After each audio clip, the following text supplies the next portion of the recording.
Hey everybody, welcome to our Tactical Tuesday live stream. I appreciate y'all coming and hanging out with us tonight. This is the part where I say, can you guys hear me okay? Because I'm actually doing this on my laptop. My son is out of town. He is, Nicholas is actually out. He's on tour with his death metal band, which I think is kind of cool. I think that's kind of cool. Anyways, let me know if you guys can hear me okay.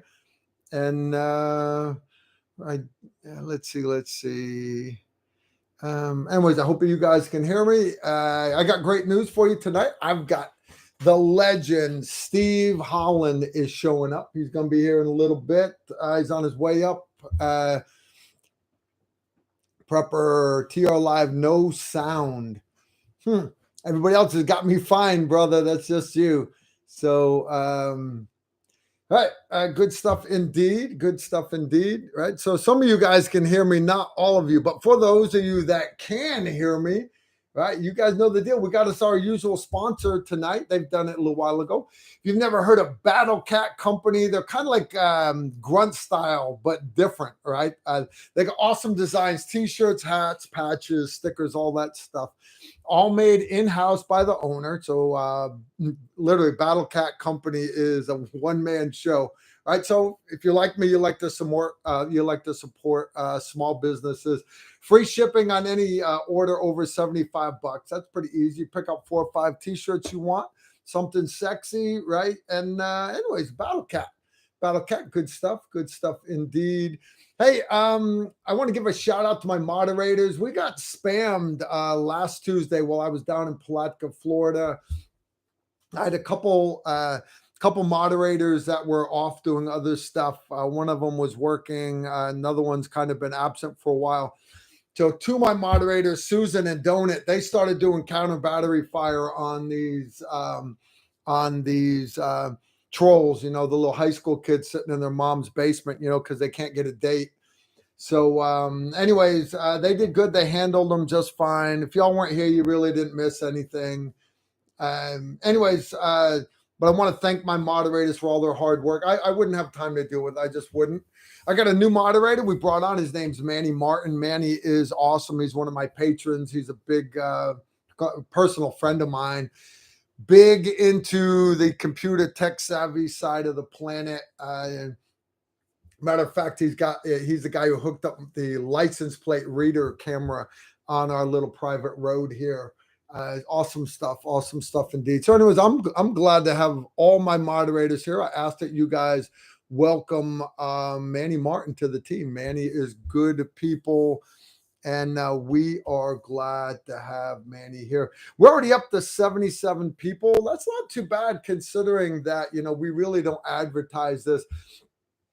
I understand we have I think 735,000 subscribers over to our YouTube channel over at Tactical Rifleman YouTube channel. But this is TR Live. This is only where we do our live streams now. So if you guys aren't currently subscribed, I ask that you subscribe to the channel here. But I also ask that you guys help us spread the word. Hey, Tactical Rifleman is still doing live streams. We're just not doing them on our other YouTube channel. They were really hurting the algorithms, and I don't need big crowds of people. I like having our small group, but at the same time, I'm like, we really need to help spread the word, because there's a lot of good information that we cover here in these live streams. You guys know that we have Steve Holland here sometimes, we have Randy Wurst here sometimes, and these guys give out little gems of wisdom that you're just not getting anywhere else. So anyways, it's good stuff. Glenn is saying he didn't get any notification today. My wife has been unsubscribed from Tactical Rifleman like 3 times in the last year, and that's just part of it. They don't like us because we are trying to make the world a better place, and you understand there's a lot of people out there that don't like that we're trying to make the world a better place, and it's sad. It really is. So I look forward to shooting a lot of them in the face when the time comes. Looking at you guys. Yep, my trolls that are getting ready to start. IP addresses, email addresses. I can find you. Guys, that is some good coffee right there. You guys know I'm big in my coffee. I drink a metric shit ton of coffee. That's actual a medical measurement. Okay.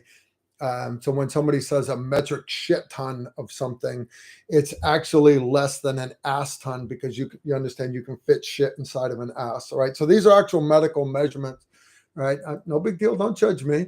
Right. But you guys are like, well, Carl, what kind of coffee do you recommend? And there's lots of different coffee out there. That's awesome.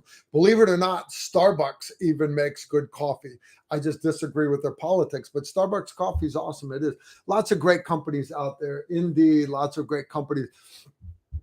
So since there's a lot of good coffee, let's pick one that actually supports good causes. And Eric from FiveStoneUSA.com, you'll notice that I promote Five Stone coffee. I actually got a little bag of it here. These are, this is basically for your little coffee pots and stuff. Five Stone Frontline coffee. And I like their espresso roast. The Firehouse roast is good. Good stuff.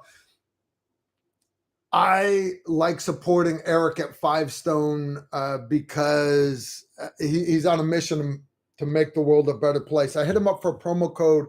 It is TR10. Saves you 10% off all of his coffee. And I don't, full disclosure, I do not get a dime from him. I do not make a dime. What I get is good people, you guys, supporting his good mission. So he does a lot of missionary work, stuff like that. So anyways, help me support Eric. FiveStoneUSA.com. Good coffee indeed. And yeah, good coffee is worth us investing in. Oh, I see I got my Uncle James from Texas is in the chat room. We got a bunch of good guys in here tonight. We really do. It's always good to have my family here. Not this Tuesday, but probably next Tuesday or the Tuesday after that. You guys hear me talk about my patrons on Patreon. Go to patreon.com/tactical rifleman, and you'll see that there's a lot of content that we put just on Patreon. So, for example, if you're one of the low-level patrons, we do a quick shooting tip every month that is not on the open internet. We do story time with Carl. I share one of my war stories or training story, whatever. And sometimes I get Randy Worst to tell stories and these other guys. And again, that is only for my patrons. We do question and answer videos, kind of like this, but not really. You guys ask me a question here, I give you a couple minute answer. But if one of my patrons turns in a question for a Patreon question and answer video, if I got to have guns, if I've got to have body armor, if I've got to have whatever, I bring everything into the room before I start filming that video. Some of those question and answer videos are like 3 hours long. And then once a month, we do a Zoom live stream. You'll see at the end of all of our Tactical Rifleman videos, there's a like credits for people that are patrons that are supporting our channel. I think that's awesome because you understand YouTube demonetizes our videos. We're not going to make anything off of this thing tonight. So how do I pay the film crew to come in? How do I buy 3,300 rounds of 7.62 minigun ammo for that minigun video that you guys loved a month ago?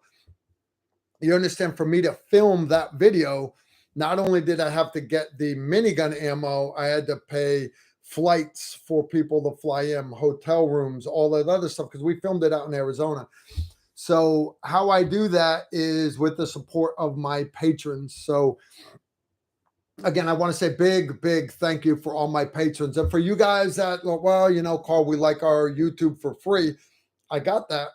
I'm all about it. I understand. I put all this information out there for free because I'm trying to make the world a better place. I'm trying to share education, my mistakes, my successes, so that we can make the world a better place, because that's the only way we're going to save this pretty blue marble. But understand, for me to do that, I need support. Some people want the support. That's all. If you want the support, Patreon has become a great family. I encourage you guys to do that. So, anyways, I mentioned maybe next Tuesday, maybe the Tuesday after. But what I'm going to do, it's coming up. You guys know we do giveaways, right? One of the things we are going to give away is because there are different tiers on Patreon. You can be a achievement medal, a commendation medal, a bronze star medal, a silver star medal, a medal of honor patron. There are different levels of being a patron. We are going to give away a silver star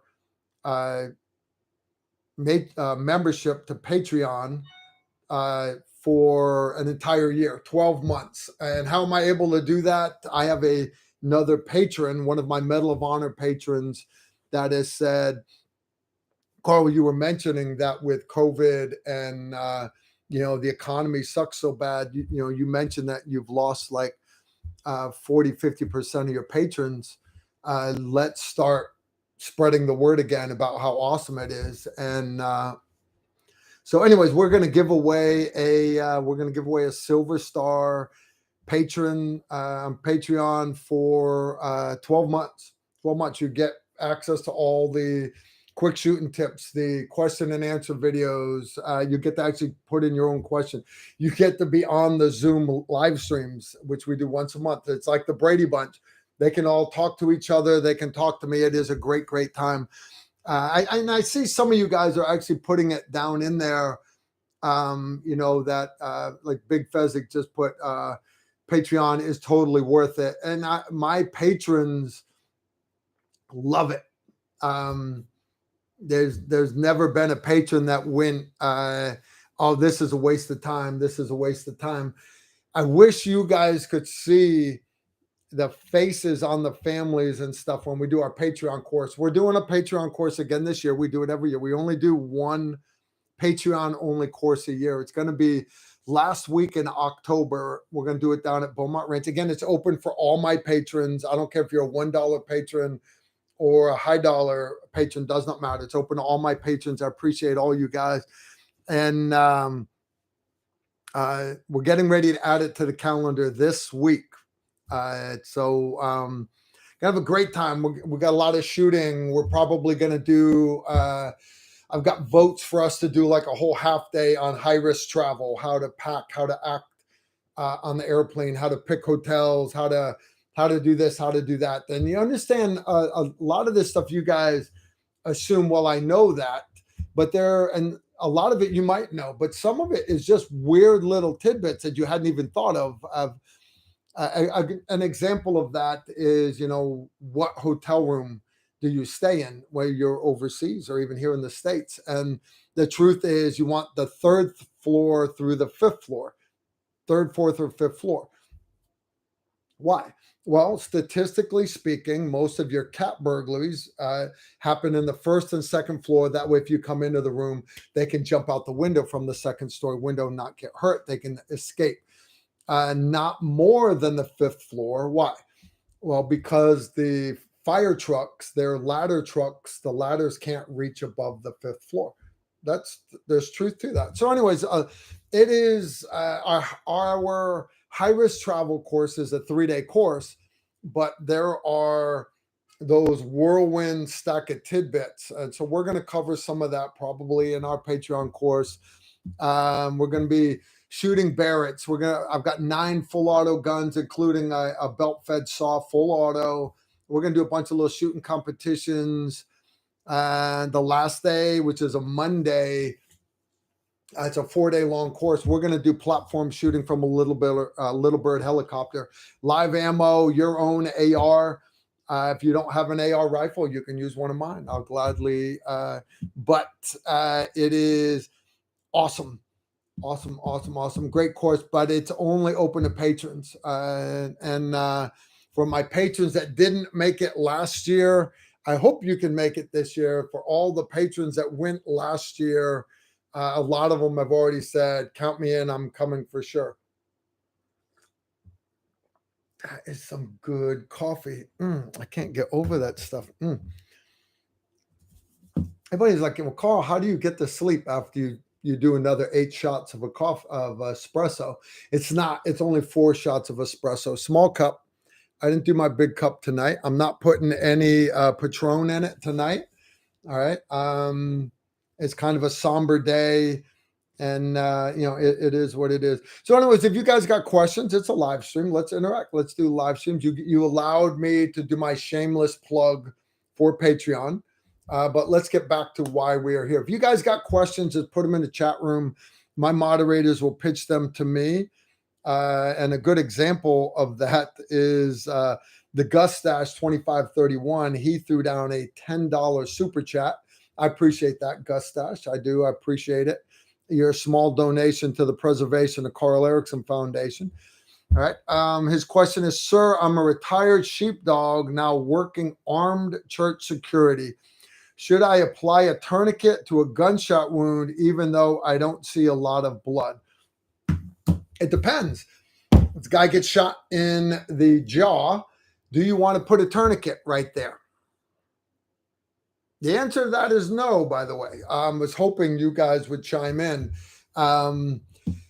Tourniquets, when do we apply tourniquets? All right. Injury to an extremity. All right. Now, number one, he mentions church security. And again, I don't want to get in politics and who's the fault and everything. But there was a school shooting today. All right. And again, guys, let's not do politics and everything. But the law enforcement officers, and the body cam footage is all over the internet. All right. If you haven't seen it, I encourage you to see it. And everybody wants to get to the moment of truth where the guy takes the shot through the open doorway and drops the piece of shit. But I want you to watch earlier in the video and understand if you're at a active shooter situation. It doesn't matter if it's in a school, a church. Gustache does church security. All right. I don't care if it's at the mall. If there are bullets flying, those responding sheepdogs, those responding law enforcement officers, the school security, the church security, mall security, whatever it is, and understand, because a lot of people haven't had these classes. So if I could give you a 3-day active shooter class in 120 seconds, if you take nothing else away from it, I want you to remember 2 things. Stop the killing and then stop the dying. And they stay in that order. Stop the killing, stop the dying. And here's why that's important is because let's say the shooting is at the far end of the school, heaven forbid. And I pray it never happens again for the history of the human race.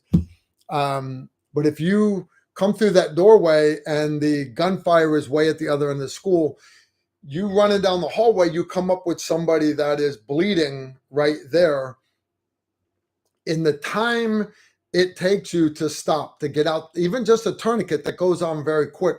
Let's say it takes you 90 seconds. You are lightning fast. And most of the time it takes 3 minutes to put on a tourniquet properly. All right. You got to get it out of your kit and everything. This isn't a medical class where it's sitting on the desk. That 90 seconds to 3 minutes where you're putting on a tourniquet, that active shooter, that active killer is still out there killing for 3 more minutes. So, and as tragic as it sounds, unfortunately, you have to have the frame of mind and remember that you have priorities, and the priority is number one, stop the killing. Because in that 3 minutes, a guy with a high capacity firearm, there could be 20 more casualties in 3 minutes. So, or 30 or 40 or 50 more casualties. You have to bypass, as much as you want to help that person. I don't care if it's your little girl. I don't care if it's the coach that you coach baseball with. I don't care. You have got to move past the casualties, past everybody that's scared and screaming. You need to get to the active killer and number one, stop the killing. stop the killing, stop the killing. Then stop the dying. Immediately start doing medical treatment. Now, your first one there, you've got to do. It basically turns into mass casualty. You've got to do triage, everything else. That all comes from everybody else showing up. The place is going to get flooded. If you saw on the news, there was 200 cop cars there. There's going to be no shortage of people there to help.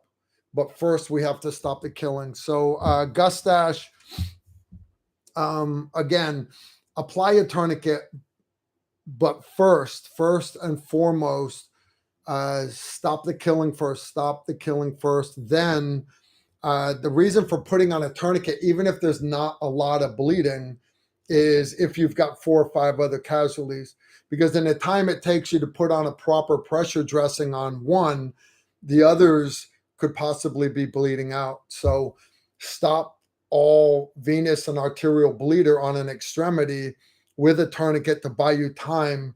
And then you can always come back and convert that tourniquet into a pressure dressing or just a hemostatic dressing. Does that make sense? I hope it does, guys. I did the alert training. If you guys are not familiar with what I'm talking about, the FBI started basically an active shooter protocol for schools, and they put together training teams, and they go around. It's been subbed out to civilians now, a civilian company that former FBI guys. Mark Hill's one of them. Mark Hill is a great guy, and Mark Hill, and he's helps me teach a couple of our TR classes. My local chief of police was wanting to have the alert training come into our school system here. Mark Hill, one of the instructors, quick phone call, email. Mark came in and taught several back-to-back alert classes here for all of our local law enforcement. I got to sit through the class. I took the whole class. I went through as one of the students, and I learned a lot. I did. I learned a lot. Why? Because you never know everything. You can always learn something new every day. I try to learn something new every day. I learned some more about my bees today. Anyways, the alert training, if your local schools have not done it, you need to be asking why, because it's federally funded program. All you've got to do is have the local police department or sheriff's department sign up for it. That's all they got to do. Get online, sign up. It's literally that easy. It's not. There's actually more to it, but it's worth them trying. It really is. All right. Michael Johnson threw down question. Thanks for the shameless Patreon plug. What are some of the practical uses of your short-barreled 308 semi-auto?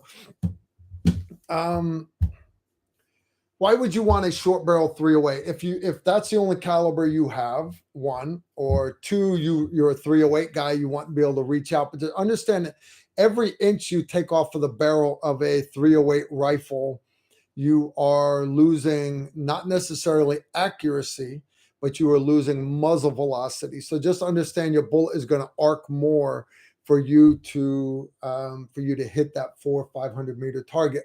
Can you still shoot 308 at 400 meter targets? 500? Yeah, you can. All right, but understand the slower the bullet is, you understand the bullet starts slowing down as soon as it leaves the barrel. All right, and eventually it's no longer supersonic. It's the sonic wave starts to catch up with the bullet, and right when it starts to go subsonic, we call that transonic, right there, where it's going from supersonic transitioning to being subsonic.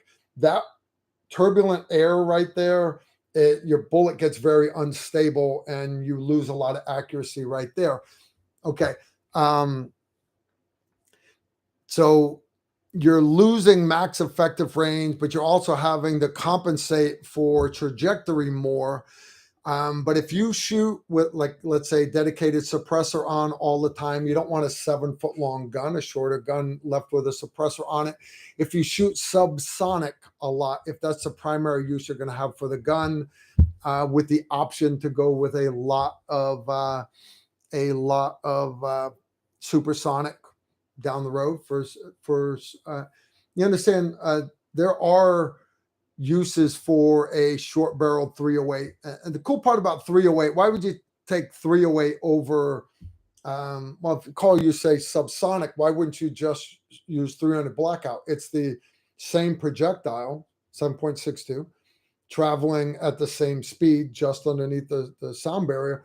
Why would you not use, why wouldn't you use this over that, right? Why would you not want smaller? Well, the reality is that there are lots of options for 308 ammo. One, you can find it on the planet just about everywhere, not as much as 5.56 or 9 mil, but you can get armor piercing, incendiary. I mentioned subsonic. They're very easy to load subsonic. Matter of fact, some of my favorite recipes for 7.62 by 51 subsonic, the powder I like to use is actually called Trail Boss. It is used for cowboy action, mostly for like their revolver pistols and stuff. But the cool part about it is you still get to fill the whole casing up. And it's good stuff. Little 308's fun. It is. Would it be my go to war zombie gun to walk home with? No, it would not. But it's a good gun. Now understand that 308 rifle had a pistol brace on it, and according to the ATF, if you guys have pistol braces on your rifles after someday in May, all of a sudden you're a bad person. The laws of physics change, and now all of a sudden you're a bad person. No big deal. I'm not registering any of them, guys. I'm not. There's one right there. Can you guys see that one? That is my Robinson Arms XCR, and it's no longer a pistol brace. It doesn't have a stock on it at all. It's completely legal, no matter what the ATF says, or no matter what rules they pull out their ass. All right, so no big deal. So that 308 rifle, no big deal. I'll put a 16-inch barrel on it until the laws of physics change back in the other direction. Yeah, I'm not playing their games, guys. I'm just not going to do it. We got other questions coming in. Let's see what we got here. This one is from Big Gus, Carl, comma. Would you consider designing a 308 rifle like your shorty rifle, maybe with a 13.7 pin and welded muzzle brake to make it legal for us civilians, ATR-10? Yeah, that kind of goes hand in hand with that other one. That's not a bad idea. It's not a bad idea at all. One thing I will tell you guys is I am finalizing the TR1A1 rifle. I've decided my only gripe with and you guys know I love my Tier 1 rifle by Tactical Edge.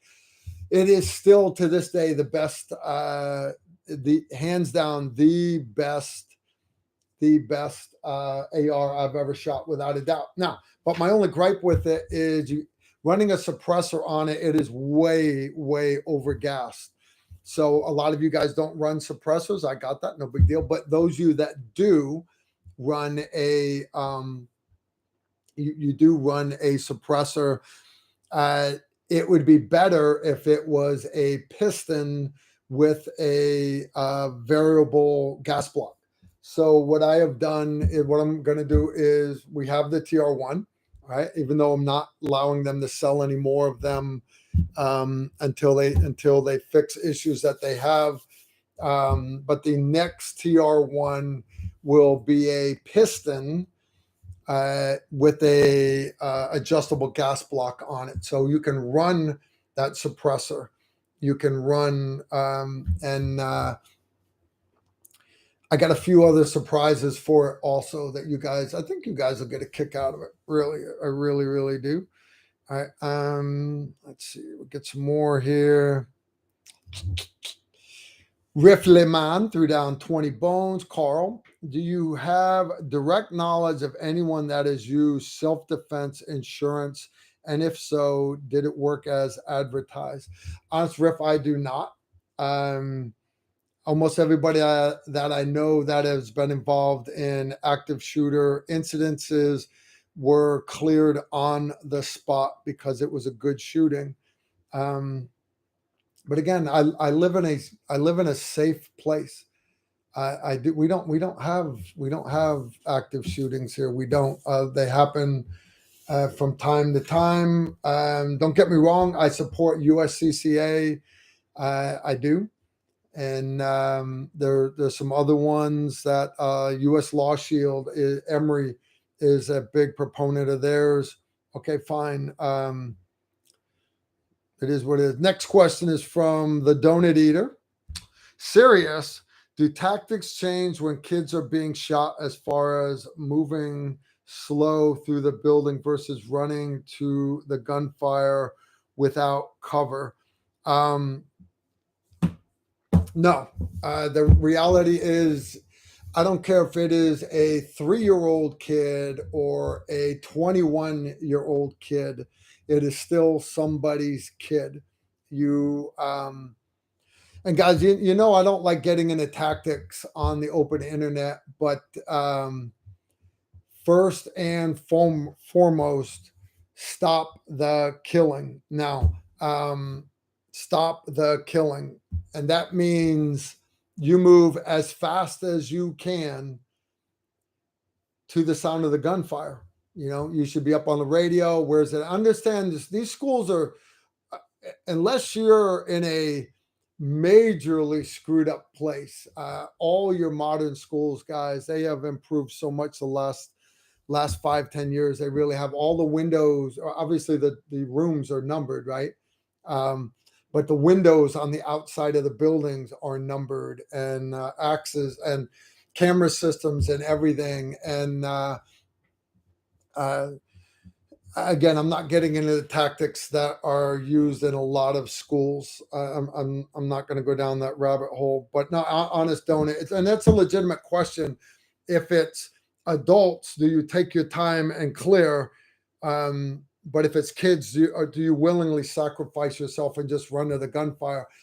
No. You move as fast as you can to the gunfire. You like how I worded that, as fast as you can. Understand, some people can move faster than others physically. Some people can move faster than others mentally. All right. There will always be, and I'm not just pointing my finger at cops, because there are people in the military. There are people in the military that cannot do close quarters battle. They can't do it. I know Green Berets that would not go into the building. They have to do it in training and everything, but they chase the bad guys, cross the desert, they get into that village. Stop. We're not going in there. We're not going in there. We'll send a big army. We'll call in Task Force Raptor. And I'm not wired like that, but understand that there are people that pause and they know the correct thing to do is to go through the doorway. But understand, even if the door is open, understand on the other side of that doorway may be the end of their life. And if you've never been in that situation, I don't want you guys to judge them and say, well, I would go through. You don't know because you've never done it. All right. And it is hard. It is hard to go through that door sometimes. There was a rocket that hit it took the arm off of the Marine standing next to me. But for me to go up to the roof to start finding I had to go by the big hole blown through the wall, and just running past that opening, knowing that, because we were already a couple floors up, knowing that anybody down looking up would be looking through that hole directly at my back while I went up the stairs. It's hard. Of course, I still went. Of course, my guys still went with me. We went quickly up to the roof, but you could feel your hair standing up and you could feel how exposed you were. And it is like that, just going through every doorway turning every corner. When you hear gunfire down there, you saying that you're going to do it. Of course of course, everybody's going to say they can do it. But please don't judge them. Should a cop be fired for not having the balls to run down the hallway, for hiding outside in Florida and just staying on the radio? Yes, he should be fired. But understand, he's got to live with that the rest of his life, that he just didn't have what it took. All right. That's just, and not everybody does, guys. Please don't judge him. All right. Please don't. All right. Next question is from Tyler Day. What class would you recommend if I can only take one next week? Combat pistol or carbine zero mastery? Honestly, if you can only take one, I would recommend Combat Pistol 101. Here's why. First, it is my entry course to combat shooting. It is not a basic firearm course. If you need a basic pistol course, I encourage you to go take it from the NRA or your local indoor shooting range, right? My courses are not entry-level basic courses at all. Combat Pistol 101 is my intro to combat shooting. Why do I do it with a pistol? Why isn't it Combat Carbine 101? It is Combat Pistol because everything from here, all right, equates to here. It does. Stance, everything. You understand, right? Stance, everything. Shooting a pistol, right? You're engaging that target, or shooting a rifle, you're engaging that target. Your psyche has to be correct. So we actually start off that day with combat mindset. All right. It covers a lot of your situational awareness, but it's not called situational awareness. It is called combat mindset. And we get real deep into how your body responds while it's in fight or flight. Right. And we build off of that. That's literally what we do beginning of the morning. And then we head out to the range and we build off of that. And we get into one-handed shooting and speed reloads and reduced capacity reloads. And we get into all that stuff we do. But understand you understanding how your body is going to react when you're in fight or flight, right? An example of that is you're scared, your hair stands up. Why? Who knows, right? Different scientists say different things. Your pupils dilate when you're scared. Why? Did it just get darker in here? No, it didn't get darker in here. Your pupils dilate because your brain is so scared that it is screaming for as much information as possible. Your pupils actually dilate to let in more information. Doesn't help you at all. It does not help you see better. It does not help you at all. But understand you have no control over it. Your heart rate goes up. Certain vessels dilate. Other vessels constrict. Right? Now, here's the part that I also, right, because you don't have any control over it. You don't. Your pupils dilate. You don't have any control over that. But for you to say, well, I'm going to close my non-dominant eye and I'm going to shoot with one eye because that's how I've always done it, you're not going to be able to do it. You saying that you're going to close your non-dominant eye at the moment of truth in a gunfight is the same as you saying you're going to keep your heart rate at 60 beats a minute. Can't do it. You can't do it. And that's why when you do combat shooting, you have to do it with both eyes open. Understand you can train your whole life with one eye closed, and that's fine. You'll score better. You'll win more beer if you're competing against your buddies for beer. You'll get higher scores on the tests. But understand the moment of truth when you have to push your family behind you to defend them, that all that training you did, it's not going to help you at all because you're now shooting with both eyes open, and that's not how you train. So it sucks. It sucks. I hate to be the bearer of bad news. So anyways, we cover that in Combat Pistol 101. That's the first tactical rifleman course I would recommend for you guys. Now, Carbine Zero Mastery. We usually run that right before our advanced pistol carbine course. And the reason why we do that is advanced pistol carbine, you're going to get out to your point blank zero distance. Where you're going to be fighting uh, steel targets out to 200 meters, probably past 200 meters. And we cover a bunch of up close drills, but you're gonna stretch your guns. Even the night shoot at the advanced pistol carbine course, you're going to get out to 200 meters in the dark using your rifle mounted lights, visible, and you'll be doing check drills and everything else in the dark. But most people don't ever get a chance to do that now. But when we start off the advanced pistol carbine course, we start right off at 200 meters. And a lot of people, your gun's zeroed. You're going to show up to the course with a zeroed gun, of course. And they'll tell you, yeah, I zeroed at 36 meters, so I'm dead on at 200. Or the guy will say, I'm shooting M855, I zero at 50 meters, so I'm dead on at 200 meters. But when they actually go to shoot at the 200 meter target, they got no idea where the bullets are going. Why? So anyways, we thought about it and we're like, well, it's not that they didn't zero their guns.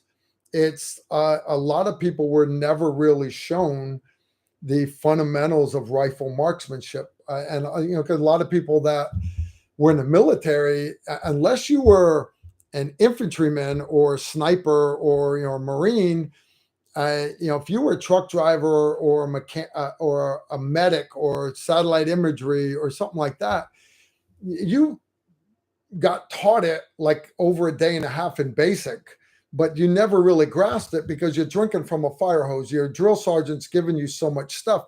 A lot of people don't really understand the fundamentals of basic rifle marksmanship and how to properly zero their guns. They don't grasp the concept of point blank zero.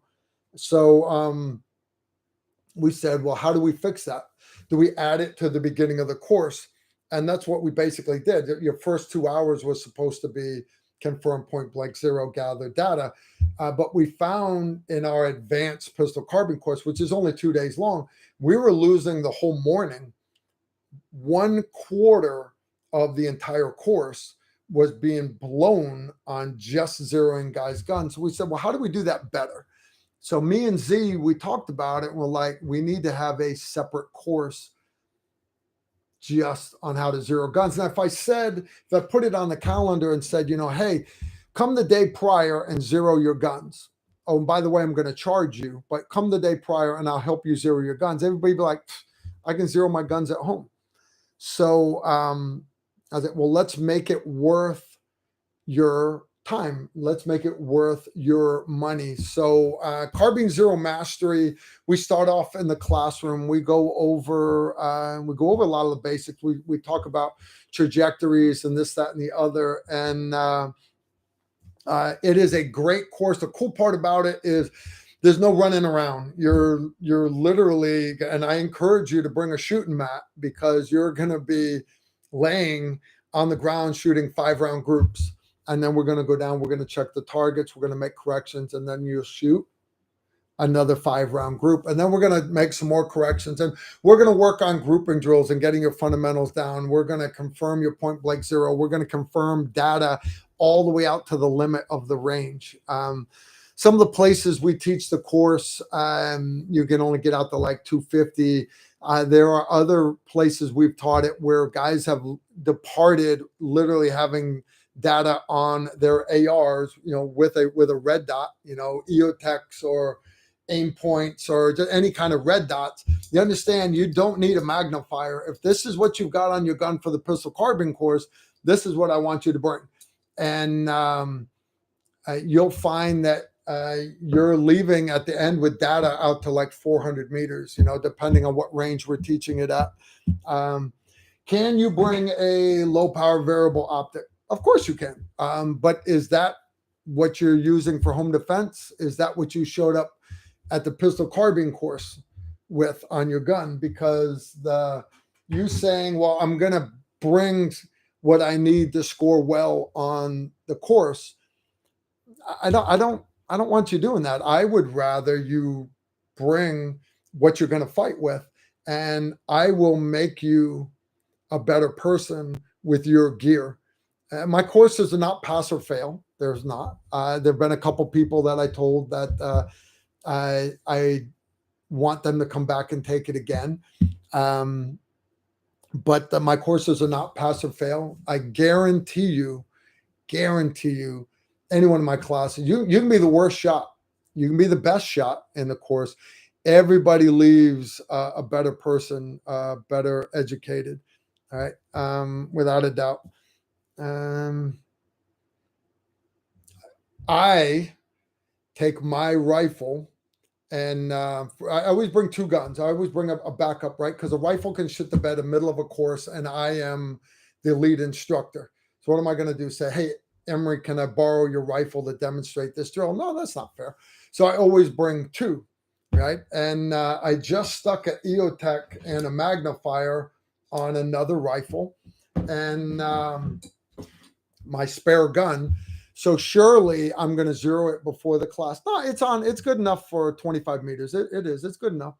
But I'm taking that gun, and I will be right there on the line with everybody in the Carbine Zero Mastery course, and I'll be doing all of it with you. Hey guys, this is how we're going to do this. We're going to shoot. We're going to shoot.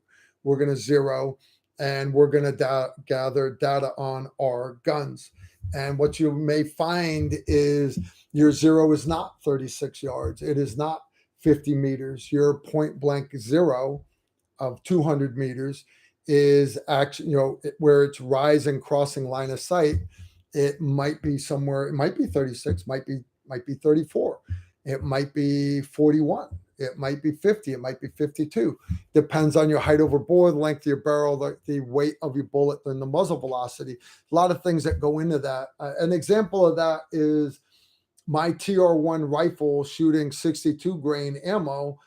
I have to zero at 43 meters.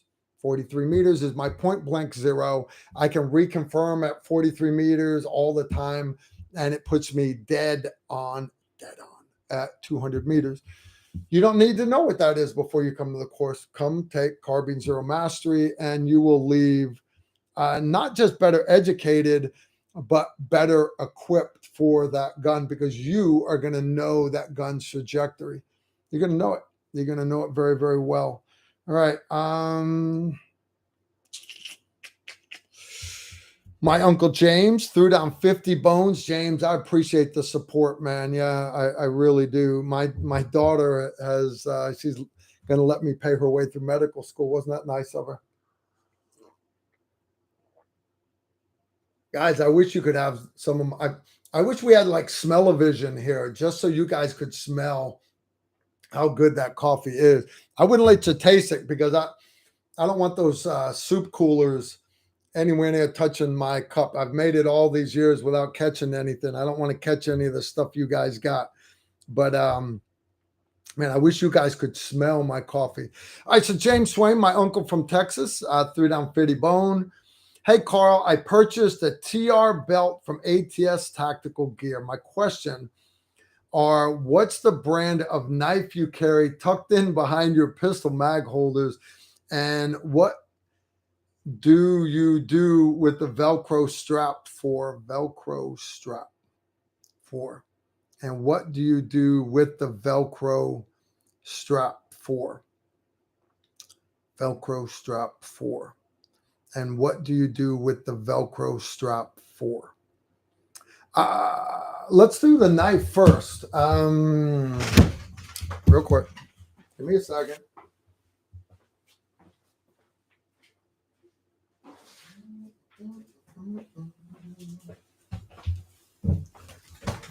Okay. Guys, this gun belt has been to more countries than most of you guys have. All right. What he's talking about, guys, is what I think he's talking about is I keep a small knife right here. This is made by Tops Knives. It's been to Fallujah, the second battle of Fallujah, Najaf, all kinds of places, and great knife. You resharpen it every now and then. Everybody say, well, Carl, where do you buy the special scabbard for going inside the belt? Guys, it's just held on with zip ties. I take the belt clip off of the scabbard and I just zip tie it around the inner belt. No big deal. As far as a Velcro strap, I'm not really sure what you're talking about. You'll notice this mag pouch has got a Velcro cover for retention. This one does not. But what this one has is it has a Kydex friction insert. I know a lot of guys just run Kydex friction inserts on everything, right? I do not. Like this AR pouch, you'll notice has a Kydex friction insert inside. You notice this one does also, but it also has a bungee cord retention. And the reason why I do that is I need one speed reload pistol mag that I don't have to fight for. All the rest of mine are secured. I need one AR mag pouch for speed reload that I don't have to fight with, but all the rest of them need to be retained. And here's why. So we were in, I want to say it was Iraq. I don't remember where. We're getting off the helicopter and one of the guys goes down. One of the assaulters goes down. I thought he was hit. And I look and, I got my bino nods on. And I look and he's down, but he had a yard sale. He had tripped coming off the ramp of the MH-47 helicopter. When he hit, all of his magazines came out of his body armor because all he had was the friction things to hold him in. All of his magazines came out. All of them. All of his magazines came out. So he had to pick up all of his magazines and put them all back in. I laughed at him and I kept moving. But I thought about that afterwards, and I've heard about that happening several times. And my old mentors always made us secure all of our magazines, but the latest hotness, like it is right now, I understand that was the latest hotness in 1997 also, was for you to just have Kydex holders, right? All these fancy holders that just hold the mag in. You don't need to put a strap over it. And that's the latest hotness again today. But I've been told not to do that because you don't want all your stuff falling out. And here it is. I saw this guy's stuff fall out. So, and this was, again, a million years ago. Hey, Steve. I put my Velcro flaps back on. I put my retention back on all my magazines. And fast forward, and I started running it like that. Speed reloads didn't get any slower because I always go to the same mag pouch. And so anyways, I'm sitting in the door of the Blackhawk because I'm that cool guy with 3 guys wide on the door. And it comes in, the guy sitting next to you, he unclips what you're looking for. Oh, your glasses?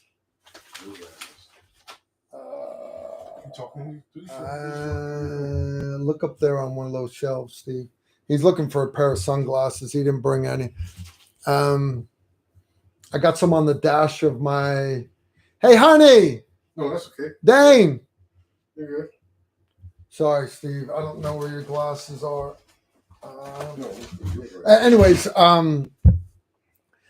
we're coming in for a landing, and right before the wheels hit the ground, I always step off the helicopter. I always drop that last foot so I can be the first guy on the ground facing out with my gun. The helicopter lands, everybody gets off, it flares and lifts and takes off. We would always step off the helicopter onto the soccer field, onto the road, onto whatever, right before the helicopter hit the ground. And because we were cool guys, Green Berets, we're a bunch of cool guys, right? This particular night, we're coming in and I can see, and the guy next to me hands me the strap that goes across the open doorway. I hand it to this guy and I'm looking.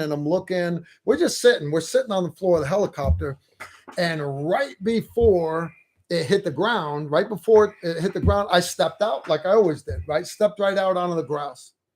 Except The grass was 10 foot tall, elephant grass.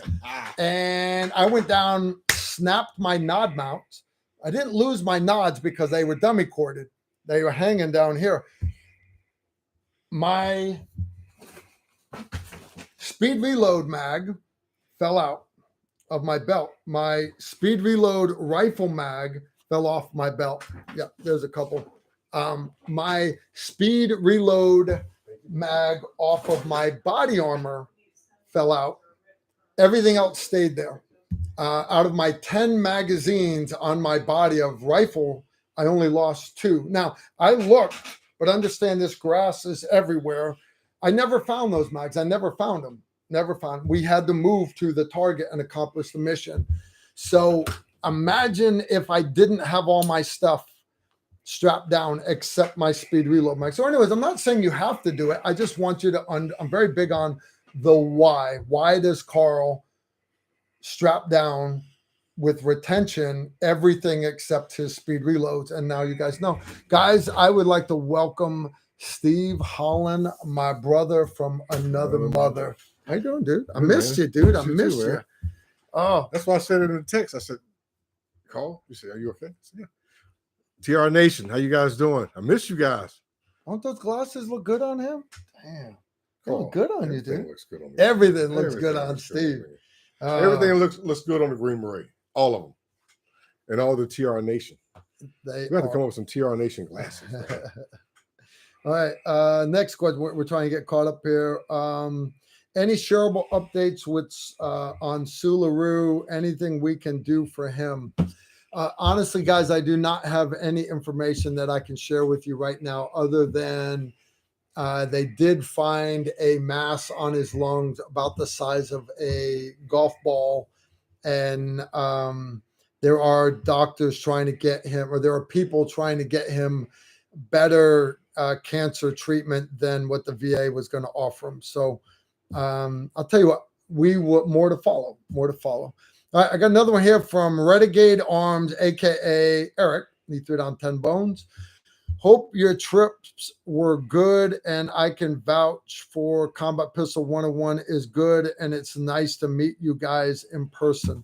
Yeah, I've never had anybody take Combat Pistol 101 and say it was a waste of their time, and I've had a lot of guys take that course. I've had active duty Green Berets, I've had active duty law enforcement, I've had competitive shooters take it. I've had a bunch of guys take it. I would like to take Combat Pistol 101 before I have to teach Combat Pistol 101. I really would. I'd love to do rehearsal. All right, I got one more, Steve, and then we are going to Steve Holland. All right, last one right here. James Swain threw down 50 American dollars. I'll call you later and I'll explain, brother. Roger that, James. James had a question about my gun belt. And yeah, James, I will take care of you, brother. I will indeed. Also, James, if you're still having problems with it, I will be down at Range 35 the 1st through the 7th teaching. So I would love to. I'd love to have you come out. Maybe I can buy you lunch or dinner after the range each day. Me and Emery, guys, we're going out there. We depart here Friday. The 1st is Saturday. That is going to be Combat Pistol 101, and then 2-day Combat Pistol Carbine course, then Carbine Zero Mastery, then Advanced Pistol Carbine, which is a 2-day course. Both of the 2-day courses have got night shoots in the middle, so they're long. If you're a 9 to 5 kind of guy, you're going to be pissed at me because we work long hours. I want you guys to get your money's worth. Yeah, it's going to be a great time indeed. All right, gents. Steve, what is new in your world? I've missed you the last few weeks, man. Too, brother. I missed you too. Mr. TR Nation, missed doing the show. In reference to the question on Sularoo, as Carl was addressing it, I sent him a text, told him that TR Nation was asking about him. And he said he's popping pills like a rock star on a road tour until I get more testing done next month. Okay. Okay. Popping pills like a rock star. Popping pills like a rock star. Some of you were asking about last Tuesday. We got Wick on the live stream, just phone call for just a couple of minutes, and awesome. And their kind words actually cheered Wick up a little bit. Well, I want to give you guys an update. Wick has been calling me the last couple of days. He's had a couple of really good days in a row. His spirits are much higher. And I actually have Wick driving up here tomorrow morning. He's going to join me for coffee at 8 a.m. And then we are going to haul gravel. I got a little half-ton dump truck, and we are going to haul gravel. And you're going to have Wick come up here. Wick actually has a heavy equipment operator's license. He went to heavy equipment school, used his GI Bill. You know why he went, Steve? What? Because he was in a bad way. And Pete Jones called me and said, hey, can you help Wick? Wick don't need money. Wick needs something to fill up his time. So I called Wick up and I said, Wick, man, I need your help bad. Yeah, man, Carl, anything for you, brother. So I'm like, Wick, I got emergency. Man, I need to haul like 6 loads of gravel for the shooting range. We got filming. I don't have time. I need to do it. Yeah, man, Carl, I help you. I help you, man. I'm there, Carl. I'm there. So Wick comes up, and I didn't need a lick of gravel, dude. I didn't need a lick of, but the reality is you always need gravel. You do. I got a gravel road, and the reality is you always need more gravel. And I do. I need like 6 loads of gravel. So this was a few years ago. So anyways, I rode with Wick the first trip to show him where the quarry was. I brought him in, and I put put the TR debit card down to pay for it so they'd have it on record. And the blonde in there, the older lady, she's like 55. She got junk. She had a ghetto booty, dude. It looked good. Anyways, so Wick immediately goes into flirt mode, and so card on record. Wick started hauling it back and forth. He had so much fun. I brought him back the next day. And we had plenty of gravel here. The gravel looked good on the range. The gravel looked good on the gravel road. Well, Wick enjoyed it so much, he took his GI Bill and went to heavy equipment operator school. The sad part about that is, and he passed, he got all the certification. The sad part is you can't get a job doing any of this in Nashville unless you speak Spanish. You can't hang drywall unless you speak Spanish. That's just that's the tragedy of the world we live in right now. So anyway, yeah. So anyways, Wick is coming up tomorrow, and if we get 1 load of gravel or we get 6 loads of gravel, it doesn't matter. What matters is Wick is coming for coffee. I'm gonna make him a quadruple espresso with some steamed milk in it, maybe a little bit of sugar, all right? And we're gonna go.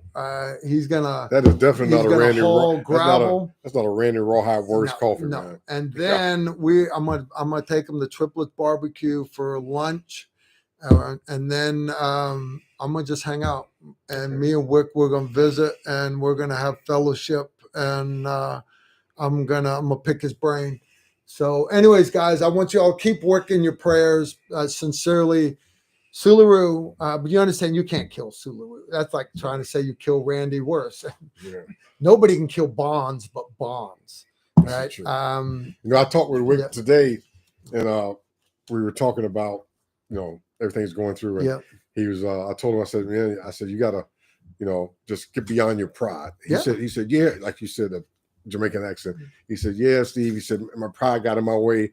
So I sent him a clip from Pulp Fiction with Marcellus when he was talking, and he said, during the fight, you're going to feel a sting. That sting, that's pride. That's pride fucking with you. Fuck pride. So I said that to Wick. Say, Wick, when you feel that sting, that's pride fucking with you. So Susan said, the world needs more people like Steve. I agree with that. More like Wick. Wick and Sue. Wick and Sue. Sue and Wick. Sue Wick. Sue Wick. Sue Wick. Yeah. No, hey, we love you guys. We do. Let's see if Susan sent us another one. I don't think so. I think we're good for right now. All right. So yeah, guys, Wick is doing better, and that's because of all of his SF brothers that would not let him go. We refused. I mean, dude, um he went the other day for his cancer checkup to see if it had spread. This was him telling me about it today. And you get in the machine, and he started getting claustrophobic. And John Mon, you guys know John. He's another Green Beret brother of mine and Steve's. We call John the Breacher Preacher. John's wife died of some weird acute disease that came up real quick, and she was dead like that, and it crushed John. John's whole world got flushed down the toilet. John got suicidal, and John stuck his 1911 in the mouth, pulled the trigger, and the bullet didn't go off. And he saved that bullet. And like the next day, same thing. Big lightning storm outside. Guys, like literally, like right out of the movie The Punisher, where the guy gets drunk. Same thing. John was drunk as a skunk, put the bullet back in the 1911, and stuck it in his mouth. And bolt of lightning hits outside. He wakes up on the floor with the gun on the ground, hammer forward. And John found the Lord that night. And it doesn't matter because the Lord had found John long before that. And so anyways, John will do anything for any of his SF brothers. He'll do anything for any of y'all, but especially his SF brothers. John went into the room with the machine where Wick, in the hospital where Wick was getting claustrophobic. And John Mon stayed there with him and just prayed for him. And as Wick said, yeah, man, Carl, he likes saying these 3 songs and everything, man. Prayed for me the whole time, man. Helped me get through it. He helped me get through it, Carl. He said the Psalms. Was it? He sang. Yeah, it might have been the Psalms. It might have been 91st Psalms. You never know. You never know. But the 37 Psalms. Yeah, John Mon is good people and helped Wick get through that. And we all went down to help Wick move out of his old apartment when he was at the bottom, and then we helped him. I wasn't there for moving him back in. I didn't know the date. I was actually at a class with Emery, but we got him moved back in, and we're not going to let him fail. We're not, and it's because Wick is good people. John is good people. Emery's good people. Sue's good people. Steve's good people. Donnie Bone. I have got so many great people in my life that I'm a very, very fortunate person. You know, I had to remind Wick that he's my hero. I reminded him about the Battle of the Joff. I said, Wick, you're my hero, man. You know, you and Jimmy Adams, the Battle of the Joff. And Wick goes, that was me. and then he started telling the story. I wish I would turn my phone on record or something like that, because when guys actually feel close enough to you to start relating that. Yeah, guys, I tried to get that story out of Wick. I had him on live stream. I tried to get him out of it, and he's a man, Carl. I'm just not good about talking about myself, man. And we all know it's bullshit. You just got to get him around the campfire. Yeah, get him talking. So when we have Wick back up, let it warm up a little bit. We're going to start doing live streams out around the fire pit. And I have Wi-Fi down on the range now. Thank you, Manny Martin, one of our new moderators. We have day-night cameras on the shooting range, but we also have Wi-Fi down there, so we can do live streams right down there on the range. Got a question here from Parm. Threw down 20 bones minus shipping and handling. What would be the optimum distance to zero a red dot on a handgun that's used for self-defense? We actually get this question a lot. I will tell you your maximum effective range with a pistol. Now, notice I didn't say zero at the maximum effective range of the pistol, because a lot of people will say, like the Army, for example, their The Army pistol qual, the entire thing is shot at 25 yards. And, but understand that pistol is capable of accuracy much further than that. But any weapon system at all, any weapon system, and I use the word system, which I know bugs you guys a lot.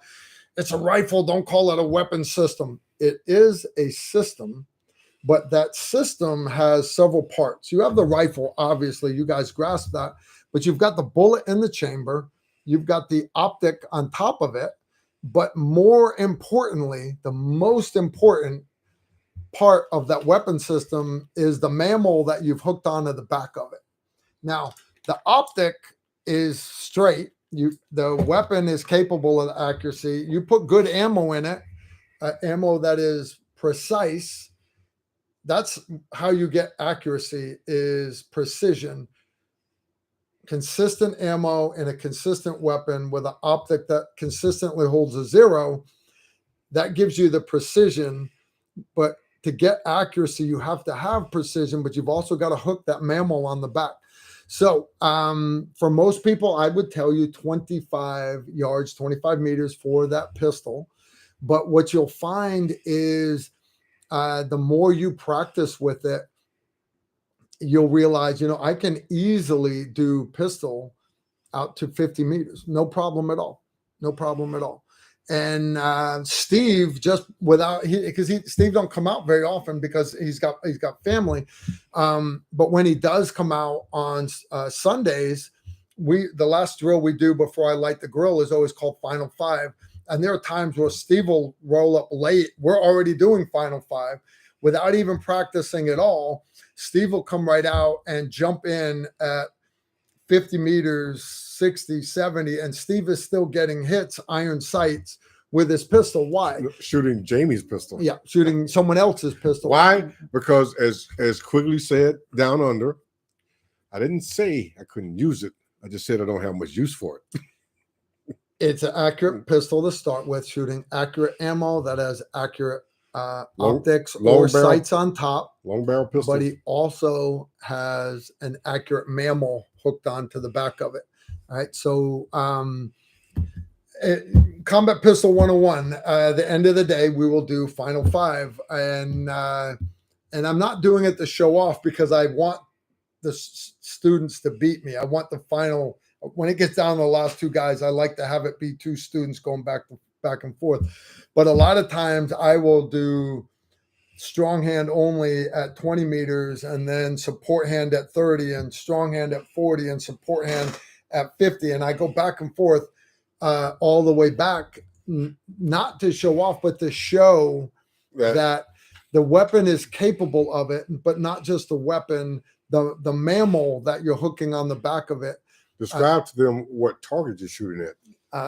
We shoot a 10-inch head plate, a steel plate, 10 inches. So they're not shooting 18-inch human-sized silhouettes. No, we're shooting a 10-inch plate 10-inch head at plate, 50, 60, 70 yards, iron sights. Yep. And my point for showing it is, one, to show that you're capable of it. And yeah, hammer 6, I saw Carl hit at 100 yards left-handed. Yeah, consistently. But here's the deal: is am I saying you're going to do that in a gunfight? No, of course not. Of course not. But if you can hit one-handed at 100 yards, how well can you do with two hands? By the way, I can get a lot further with two hands, a lot further. But let's say you can shoot 100 yards. If you're in fight or flight, I cut that in half. Cut it in half. Okay, but now I'm able to take, even when I'm in fight or flight, elevated heartbeat and everything, I'm able to get hits at 50 meters with a pistol. And you understand that is outside of a lot of people's comfort zones, even when they're not in fight or flight. Right. So, and we just use that as a rule of thumb, right? Whatever you think you're good at in combat, cut that shit in half. The guys that say, oh, I can hit the steel plate at 1,000 meters. Yeah, so can I. But that doesn't mean in combat, you're guaranteed to hit at 1,000 meters. No, cut it in half. 500 meters. 500 meters, you can tell the commander all day long, I can hit that target 500 meters. Train to your max capability, but understand your tactical envelope, right? So anyways, and train close sometimes. Yeah. I see so many people, and I know sometimes you're restricted by the rules on public ranges where the target is 25 yards. Anybody that goes past the shooting point, past the benches, everybody freaks out. Whereas in the military, we would walk down range and paste our targets while the guy shooting the targets next to us. But I work with so many people that you start training at 3 yards and 5 yards on a silhouette target, they get anxiety. They feel the need. They want to back up away from it. It's too close. Or sometimes the fight is going to be too close. Talking belt buckle close. So grab him by the belt buckle, rock and fire, push him away, fire until the fight's over with. You know, I look at long range shooting like shooting free throws in a basketball game. That's a gimme. So when you see pros go up there shooting free throws, I mean, these guys are going through high school, college, drafted by the NBA, and they're missing free throws. Dude, that's a gimme. Yeah. So if anybody is a threat to you and your family, life and limb, property, and they give you a free throw, a freebie at 50 yards, take it. Yeah. Make it. And give yourself a pat on the back. Rifleman, 3 down 10 bones. He's just got a comment, not really a question. Said every time that I train with my firearms, I hear Wick's voice shouting, "Tac mag reload." We harp on it in our classes, guys. You know, everybody wants to practice that speed reload when that gun runs out of ammo, and I want you to. I want that speed reload to be fast, because if you're ever in a room with bad guys, I understand if he's already pointing that AK at you and your gun runs out of ammo, that reload has got to be lightning fast, because he's already got the drop on you. It has to be fast, but I want you to reload when you want to, not when you have to. So practice the speed reloads, be fast, but I also want you to develop that muscle memory that, okay, I'm done in this room. You know, how many rounds did I shoot? I've got, let's say I've got 15 rounds in this mag. All right. So I had 1 in the pipe. So 16 rounds. I just gave these 2 each a zipper drill. How many rounds do I got left in this mag? Maybe 4 or 5. Okay. Do I want to go out the doorway and go out into the hallway or go to that next room with only 4 or 5 rounds in the gun? No, I don't want to, because then I have to do that speed reload. So rather, before you leave the room, all right, I'm done in this room. I'm done in this room. I got nothing else to do in this room. Face that open doorway where that threat's going to come. And I got 5 in the gun right now. All right, 5 in the gun. All right, take that next magazine, pull it out. I still got 5 in the gun. All right, I've got 1 in the gun. I got a full magazine in the gun. Save that half full mag, because you might need it later. That's called a tac mag reload. And anyways, guys, that's what they're talking. That's what Wick is. We're very big on.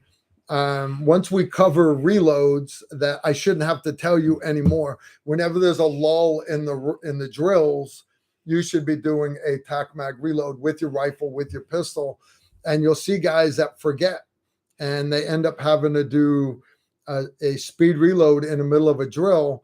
You understand, if you are doing a speed reload in the middle of a drill and the guys to your left and right are still shooting, if those were the bad guys, you just lost that gunfight, right? So when you're on the lines, I'll tell guys, if you're doing good accuracy-wise, I will come up between 2 shooters. I'm like, all right, I want you to go faster. I want you to go faster. Here's the deal. You guys both got to beat me, and I'll stand between them and shoot. That's pushing them outside their envelope. They literally start going into fight or flight. I don't want them so much competing against me. A lot of times I won't even pull the trigger, but now they're shooting to try to be faster than the guy to their left and right, because the first bullet that hits that target is the one, that first hit is the one that often wins the gunfight. Right? And keep in mind, guys, when you're training, as I emphasized on the last show and emphasize on all the shows, have a light on your pistol, have a light on your person, because a really good example is the recent shooting. God bless those who passed away. The recent shooting in Nashville. As I was watching the Nashville Metro Police enter the schoolhouse, and as they were clearing the rooms, working their way down the hall, you notice that every time they go into a room, even though it's daytime, even though it's daytime, you open a closet, you open a utility closet, a utility room, you'll see lights come on their carbines and their pistols. And I emphasize that with you guys. If you attach, use the Glock 17 for an example, because it's prominent. Yep. If you attach a light on your Glock, whether it's off the holster or on the gun, in the holster, off the gun, on the side, clipped in, when you shoot on the range, in close, 25 out to 50, shoot with the light on, because your grip's going to be a little bit different. So always work with that. Don't expect that in a fight or flight that you're going to all of a sudden remember that, oh yeah, let me find my light, attach my light, and adjust my grip. So just keep that in mind, and always carry a light. Like I said, always carry a light on your person. You don't have to turn it on. Everybody's like, no, I don't want to give away my lights, give away your position. You don't have to turn it on, but it's there if you need it. Always have a light on your person, light on your firearm. All right. Buford T. Justice threw down 25 bones. I'm sorry, $20 just for shits and giggles. Chad, you're awesome. I want to say thank you for your support here. Guys, we've got a class coming up, and it's actually, I'm going to be at the NRA convention, but that same weekend that the NRA convention is, Chad Mormon and Emery Morgenstern are running Gun Runner Carbine and at Montgomery County Shooting Complex. I'm sorry, it's not Chad. It's Emery and Buford T. Justice. I said that wrong. Buford T. Justice and Chad Mormon will. Buford T. Justice and Emery will be running Gun Runner Carbine. It is Montgomery County Shooting Complex. Saturday and Sunday, April 15 and 16 April. All right. There's certain names I'm not supposed to use. All right. BD Movies Inc. Asked, do you reload your own ammo? Yeah. You got see our studio here, guys, right? See our studio. This is my desk. This is my desk. These pictures, for example, there's not even glass in them because the glass reflects the light. So I've kind of made this, and it breaks if you drop it. Yeah, I've kind of made this my studio. Can they see past with the schedule on the thing? Can I what? They can still see. Yeah. The schedule? Okay. So I kind of make this my studio, but this is really my office. But I wish you guys could see the other side of the room. We've got two big flat screen TVs, and we got lights and stuff. It's a bright light, by the way. But I'm gonna let you ask whether I reload my own ammo. From here, that's my Dillon 650. You see the light of my glasses. The Dillon 650, and then there's 3 shelves of projectiles, primers, and powder. And I got to clean that mess up, Steve. It's actually set up for 300 blackout right now. And but I don't reload 9mm. 300 whisper. Just because I don't reload because 9mm it's still dirt cheap. It's not as dirt cheap as it used to be. And I think I'm down to like 60,000 rounds of it. I may need to start reloading 5.56 because I've been burning through a lot of it in classes, and I did not bulk up on it like I did 9mm. They said Carl's lights are flickering. All right, that's fine. All right, let's see. All right, speaking of classes, mention the damn October Gun Runner before Patreon 21st and 22nd. All right, for all of my patrons out there, we did a pitch for Patreon. Okay, before we jump on that real quick, okay. On a question on reloading. Yeah. Who is that from? Who had the question on reloading? Right here. BD Movies Inc. Okay, that is my good Ranger friend from the 82nd Airborne Division. Is it really? Yeah, and he's a hardcore stud. He's tough, man. He's tough. We get into it all the time about current things that are going on, and the key to keep going reloading. And that's it's a tough situation, because it's kind of like somebody first getting into shooting, and you want to get them the best equipment possible to start, to be a beginner, but at the same time respecting the fact that they're going to escalate to a higher volume, to different calibers.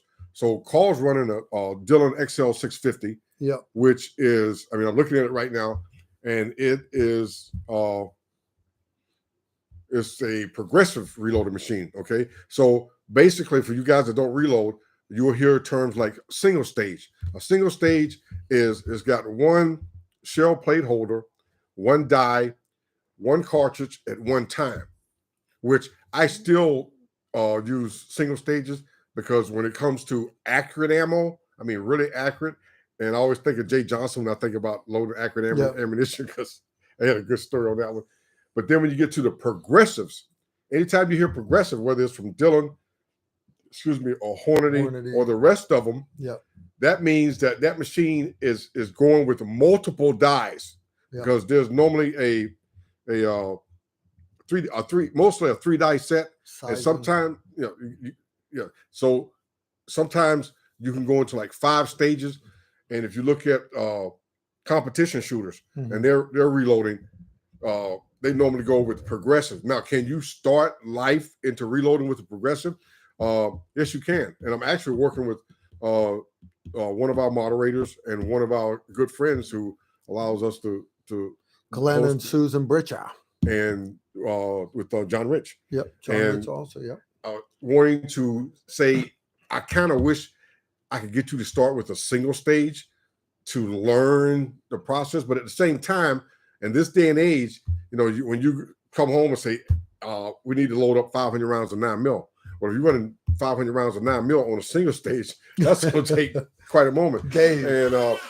And assisting the two of them with their reloading needs, I went back. I hadn't looked at Dillon stuff in about 3 or 4 years, and I reached out to Chris Dillon. I said, trying to get him to come on the show. 25 April in Nashville. So I looked at it and realized that, wow, they've put more machines in than I remember. Because before, when you got the 650, that was the Cadillac, and then the Porsche was the 1040. Which was almost like you going into business reloading ammo, selling ammo. That's a 1040, because you now have a brass hopper. If a lot of you know, sometimes you have progressives that you drop the brass into tubes, maybe 30, 40 pieces. Dillon's hopper holds like 500 pieces of brass, and it sets it up perfect in the tube. So you turn that thing on, you can crank out 500 rounds of ammo without putting in bullets, brass, or powder for 500 rounds in about 35, 40 minutes. And that's huge. So the thing I like about the Dillons is Carl can take his 650, add a shell hopper feeder. He can add a bullet feeder, and he's now up to the level of a 1040. So he started with a 650 because that was in his budget. And then 2 years later, he can add these other parts, and then he's up to, like a $1,200 machine that can literally load 1,200 rounds an hour. So imagine if you're shooting 9mm, 45 ACP, especially if you're shooting a pistol carbine or 5.56, 6.5 Creedmoor, any stuff like that. You can turn out anywhere from 1,000 to 1,200 rounds in an hour. That's a lot. If you can get primers. Yeah, that's true too. No, you're right. But you're right. just keep in mind when you think about reloading, and reloading is if you're a person that have that skill set where you like to sit down and make things, or sometimes you watch women sit and crochet, or you watch guys sit and do things with their hands and make all kinds of things.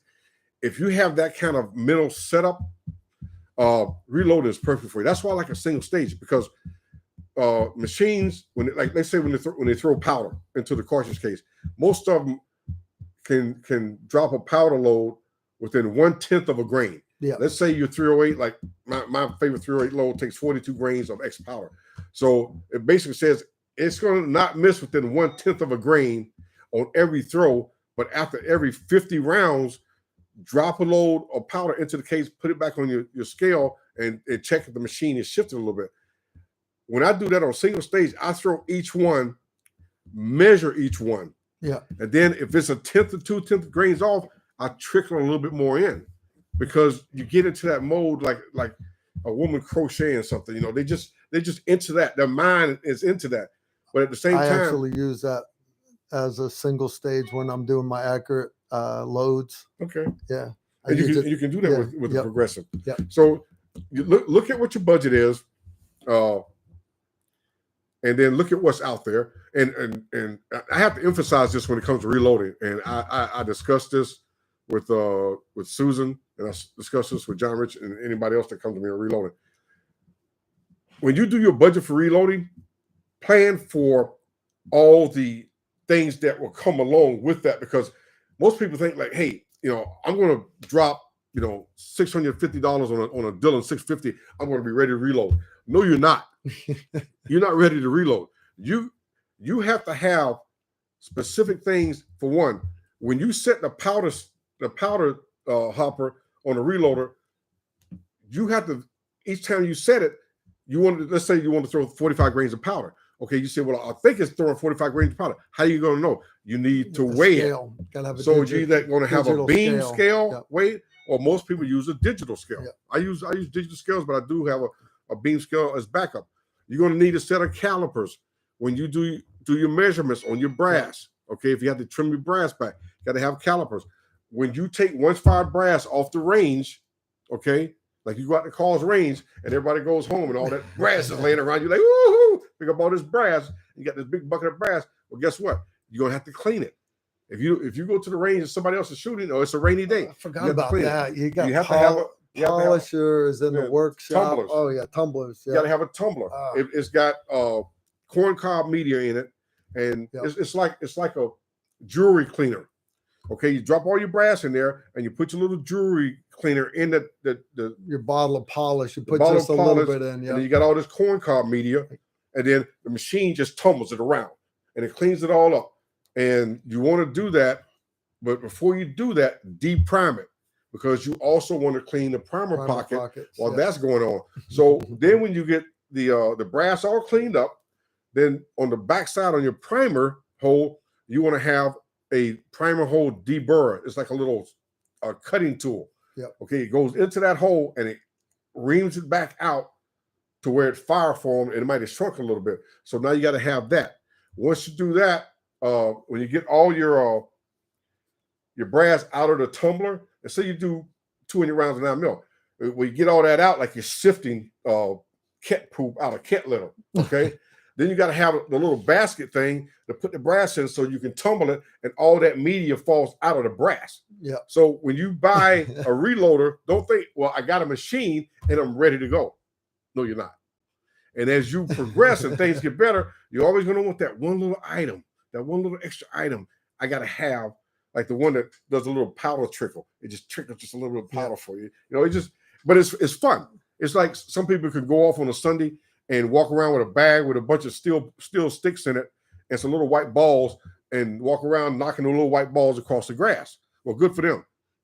I can sit there and watch them, and I can do some fine reloading, 6.5 Creedmoor down to less than 1/10 of a grain. And I still say, oh, they're on the 9th hole. Well, I still got the 9th hole covered. It's only 850 yards. All right, so I've been reminded that right before the Patreon course for all the patrons that are coming to the Patreon course, because the Britchers are flying all the way in from Australia. They wanted to train a couple days extra. So I talked Emory into adding a Gunrunner 1 pistol course, 2-day long course. It is going to be right before the Patreon course, 21 and 22 October. It's Gunrunner. It's awesome course. Anyways, I'm going to be adding that this week to the Tactical Rifleman calendar also. So you guys make sure that sign up for, and you don't have to be a patron to sign up for that course. All right. You have to be a patron to do the Patreon course, but that course is going to sell out quick. So if you guys are interested, again, that will be in Texas, and that is 22nd of October. That is the only Gunrunner 1 pistol course that's going to be in Texas this year. All right. We've had a couple more come in here, Steve. Philip Wilson, did anyone in your unit ever use non-traditional weapons like crossbows or bow and arrows, etc.? No. Now, if you talk about the lineage of the unit, there were some guys back in Vietnam with the Montagnards, but you're talking about current day within our time period of being in. No. I had a why would you use that, right? Century takeout, something like that, as an example. When I was moving with that SR-25 Mark 11, if you go back to my old pictures and look, you'll see I have a Beretta. But if you look at the Beretta, it's got this weird thing on the slide. And what that is a slide lock to lock the slide shut. And it actually took a Night Armament suppressor, pistol suppressor that actually had rubber washers on the front with no holes. And you actually shot through the rubber discs and they would close behind. It was only good for like 2-3 shots before they would get loud again. But at the time, understand, this is a 40-year-old suppressor. That's what we would use instead of a crossbow. I will say that on some of our trips, and you got to keep in mind, Special Forces, Green Berets, our mission is more unconventional warfare. Train the indigenous forces. Now, if the indigenous forces use whatever weapon they use, we try to not exactly master it. So I remember a lot of our trips where we would go into places like Kenya, and knowing that we're going to Kenya, and the guys hope that they might get a chance, some off time, they might do some hunting. Guys would bring their crossbows, and we had a bunch of guys that were into pig hunting spears, and we get into Kenya about that. And I would bring my bow to like Kuwait back when we were doing the Iris Gold rotations after Desert Storm.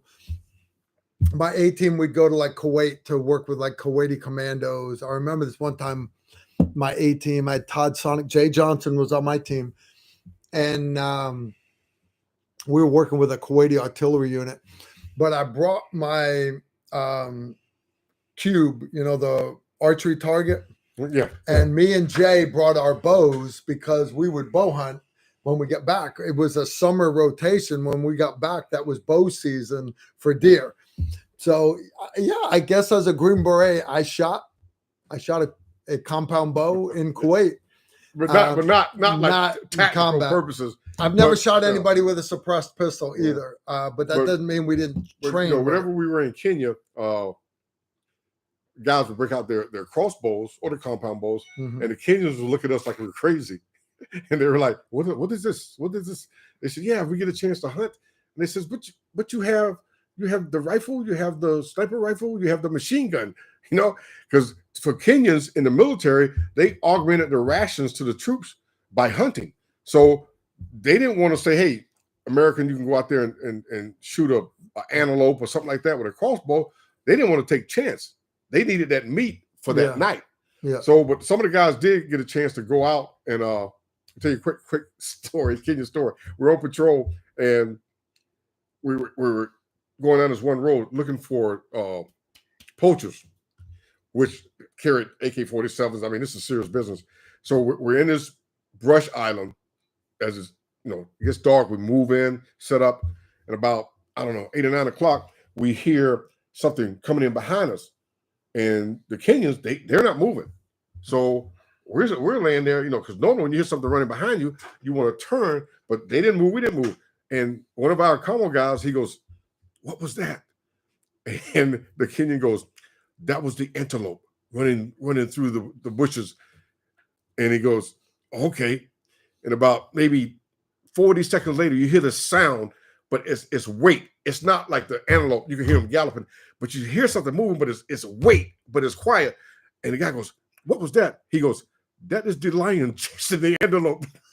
So our Como guy freaks out, jumps up, runs out to the road, and he's got his flashlight, and he's running down the road with his flashlight. Flashlight is right here. And the kid just looked at us, "What is wrong with this man? What is wrong with this man?" So we had to run him down. So we run him down, Dave. We run him down, and we tackle him. He goes, "Oh, my gosh, there was lions in there." They said, "Well, Dave, you're running down the road by yourself with a fucking flashlight. What do you think the lions is going to see?" And Dave goes, "Oh, shit." So he turns his light off, and when he get it back, of course, he blew the ambush position because now the poachers were out there. They're like, "What the hell is that?" It's an American. It was so funny when he got going. Oh, that's funny. This is the lion that chases the antelope. I was like, okay. Annalise and Kyle threw down $10 for us, guys. Very cool. Kyle, Annalise's husband, actually came down to. I just came back from Round Canopy parachute team. Me and my son were down there parachuting out of the C-47 Tycho Bell, the old World War II airplane. Awesome. Kyle came down because I put him through airborne school last October. Kyle came down again to stay current. He got a couple of jumps in. One thing I thought was funny, though, when he came down last October to go through airborne school, that was his first time because he's a country boy from Kentucky. Oh, so he doesn't have military airborne background? No. Okay. But he's Annalise's husband. He's awesome. Steve, that was his first time ever on an airplane, was a Cessna, and he jumped out of it. So I'm talking to him. I'm like, "Dude, that's kind of weird." And he looks at me. He was sitting on live stream. If you guys want to hear Kyle's story, watch last Tuesday's live stream. Sitting next to me, he's like, "Yeah, Carl, I've got like 10 jumps now. I've never been on an airplane that landed." I'm like, "You what?" He's like, "Every time I've gotten on an airplane, I've jumped out of it." And I was like, "You've never been on." I'm like, "You don't understand how badass that is." I'm like, "All right, you got me. I can't say that. You understand? I can't say that." I was like, "All right, that's to say, I've never been on an airplane, but Carl makes it look like it's fun. I'm gonna go." Yeah. That is. That's right. That's is that awesome. Not cool? That's about as country Kyle, as you can get. I encourage you to never land. Just don't land. And if they're like, "Look, red light, we got to land. There's problems with the engine," just like, "No, I'm not landing. Damn it, I'm not landing." That's just so cool. All right, we had a couple more come in here. Cash Me Outside, what's your advice on what to do about CBDSs? I'm going to assume eventually you won't be able to spend them on tactical training, etc., if they don't disallow it from the start. CBDS. CBD, cannabis, CBDSs. Is that like carbine, pistol? No idea. Okay. Well, you're going to have to elaborate a little more. Hit us back up. Elaborate. Yeah. Joe S. So this is one that I can answer. Joe S. Hey, Carl, with the amount of ammo you use, have you ever used some of the imported brands like ZVS, Igman, Turan, or others? And what is your experience? Yeah, actually, I have used almost every one of the ones that you listed. And because you guys know I'm big on doing my homework. One thing I'll say is your former Soviet Union. You guys are used to having Blazer steel case and all that coming in. Understand they have not gotten any better. They're still quality control, but not really any worse than like Remington UMC ammo. But you specifically mentioned Turan. I will tell you, I shot some Turan ammo and it ran so well. I have two different kinds. I have the brass plated projectile, 115 grain, and then I have a copper plated projectile. Right when the cost of ammo was starting to go up, I got a deal on some, and I want to say I've still got like 40 cases of it left. It shoots so awesome. It's Turan, Turan. It is an import. I want to say it's from Turkey. But where I expected it to be crap, not only does it run well, everything runs through a Glock, but not only does it run well, it shoots very, very accurate. I can't say enough about the stuff. So when people try to buy, hey Carl, you got how many cases? Well, dude, just let me buy 5 off you. No. Yeah. I don't sell ammo. I don't. But yeah, I'm pleasantly surprised with some of this other stuff. All right, guys. Susan just reminded us that because she's at work, she's out in 15 minutes here. We're coming up on our 2-hour mark. I got another one here. Michael Johnson, question, gentlemen. Practical uses for the 300 Blackout or 300 Whisper. You threw that out there for you. Practical uses for the 300 Whisper. Go ahead, Steve. I'll allow you to. Practical uses for the 300 Whisper. That would fall into the same category as any kind of rifle or carbine or pistol carbine that you want to use for shooting purposes, for home defense, sportsmanship, for going to the range and just busting caps, smelling some gunpowder, for personal defense, home defense.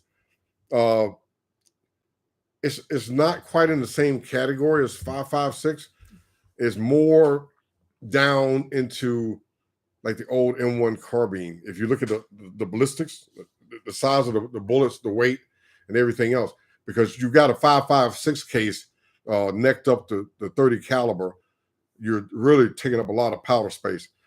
The 300 Whisper, when it was designed by SSK Industries, Mr. J.D. Jones, back 40 years before we ever even heard of the 300 Blackout, the secret CAG cartridge. He designed that for subsonic use for close work, indoors or within a certain range distance, for tactical use, for taking out sentries or taking out bad guys without drawing too much attention. Good thing for you guys on the civilian side, you can load the different projectiles that the military can't use, except for the Go guys, the Tier 1 guys. They can use things like polymer tip bullets. Terrorists are non-uniform wearing enemies, so do not fall under the law of land warfare. And bad guys knocking at your door, or bad people going into schools to shoot children, they fall into that category. Smoking what you got. Okay, so the 300 Blackout, I owned one once and I traded it. I actually got another one again because I thought maybe I traded that one. So again, J.D. Jones designed the 300 Whisper as a AR-15 compatible subsonic capability that was better than anything else that was out on the market that would fit in that platform. Okay. Now, during the time when we worked on the developing the 6.8 SPC, we're talking about, guys, is that 5.56 casing, right? That same magazine, that AR, your 300 Blackout, it's the exact same casing. It's just been cut down and the neck spread on it. But see, it's basically the same length. But see how much powder capacity you're losing? Yeah. So we had actually, myself and Sean Readout, we had actually developed a 7.62 x 39 subsonic round that would work in AK-47s or any ARs at the time that you can convert to 7.62 by 39. And actually, that's what led us to developing the Mark 12 SPR. Because if you look into the books, there's two rifle carbines that were developed that didn't exist when 5th Special Forces Group in the Force Mod office, when going into Afghanistan, when you guys were working in Afghanistan, and Don Alexander and Tony Pryor and those guys, they said, hey, AK-47 round, and we knew this in Somalia. Yeah. We would like to be able to run all of our assault mod block 1 leading into block 2, all our optics and lasers and everything else on a rifle that would take AK-47 magazines. Mm-hmm. So I wrote a requirement. It got funded. It was sent to Crane, and I worked with Gus Taylor and some more people up at Crane who I won't mention.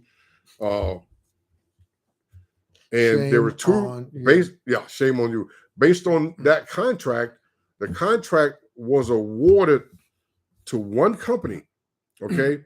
And that company is the one in Arizona that makes the rifle that looks like the Stoner 63, okay? And we selected that rifle. Well, the criminal element up at Crane in the weapons department decided they were going to give an additional contract on that requirement to Nice Armament, which wasn't anywhere in there. So that's when Nice Armament came up with what they call the AR-47 and AR-15 taking AK-47 magazines. So once that infighting started, we basically null and voided the contract, because the requirement was to take AK-47 magazines, but we were also looking at the 7.62 by 39 cartridge, because we know in certain situations it outperforms the 5.56 as far as terminal. We couldn't say terminal. Yeah. You can't say that in the military. So increased lethality. No, it was I forget what the term was we used. And once that turned into such a big political mess between Robinson Arms, Stoners, it wasn't a Stoner 63, but you guys look it up. So that led us to, once that got canceled and we knew we couldn't get that rifle, then we didn't want Nice Armament AR-47.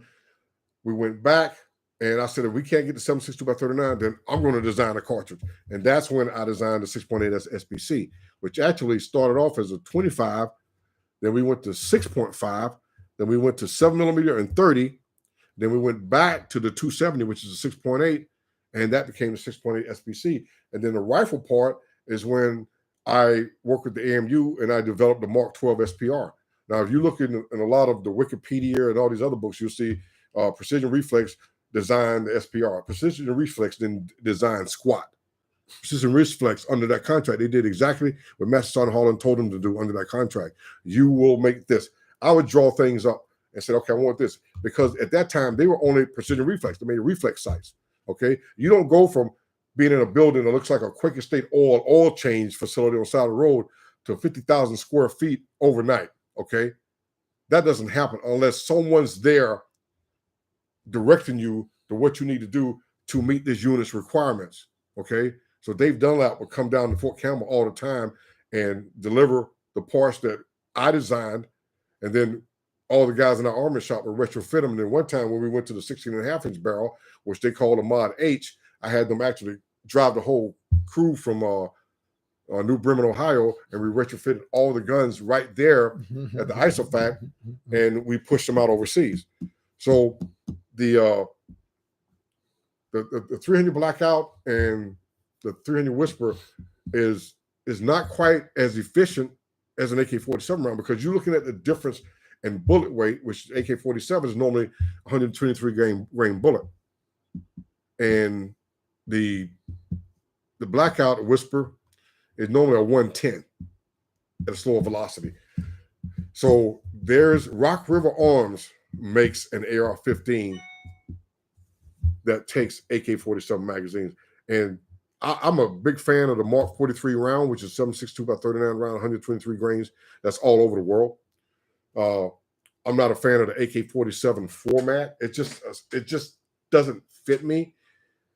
That's why we were pushing to have a AR for the guys that have in Afghanistan, that they can be with their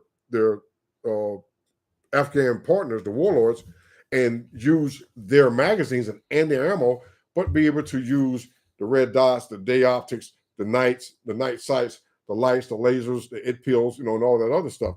And that's another one of those things in history that Reed Knight really screwed up for us, for the service member. I love my SR-25 Mark 11 guys, but Reed Knight is he's part of the swamp. He's definitely part of the swamp. And that's a good intro to what I wanted to talk about tonight. This book, all 9 pounds of it, was written by a good friend of mine, Mr. Gary Paul Johnston, called him GPJ. I just got this 9-pound thing. This is the Bible, people.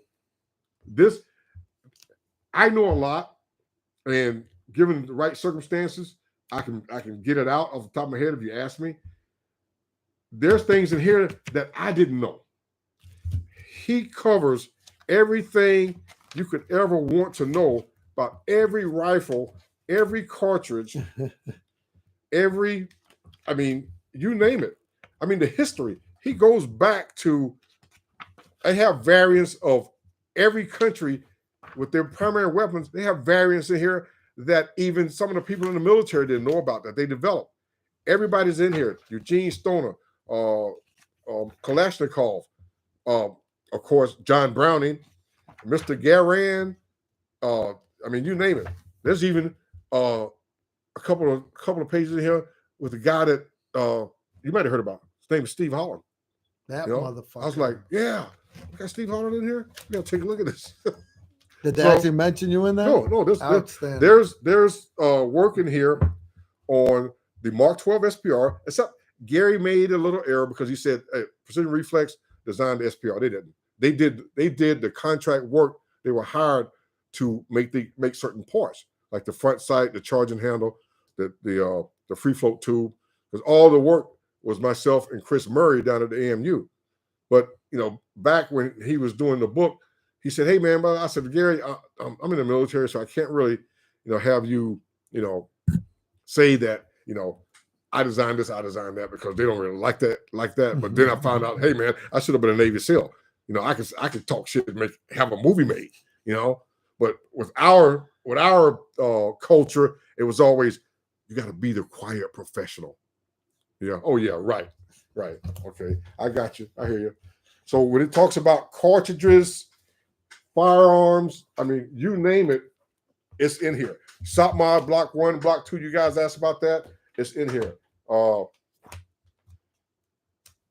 The history of the H&K rifles, even the ammo with the cases ammo that didn't use brass cases, it used powder that was, formed pressure with a bullet sitting down inside the powder with the primer underneath. They've got that. You name it. This is all the different Colt variants. If you can see that, you could spend months reading this book. And let me see. Switching glasses. And you can see. Look at that. Look at all that stuff. Nice. Right? So I'm gonna give you one quick one. Okay, here we go.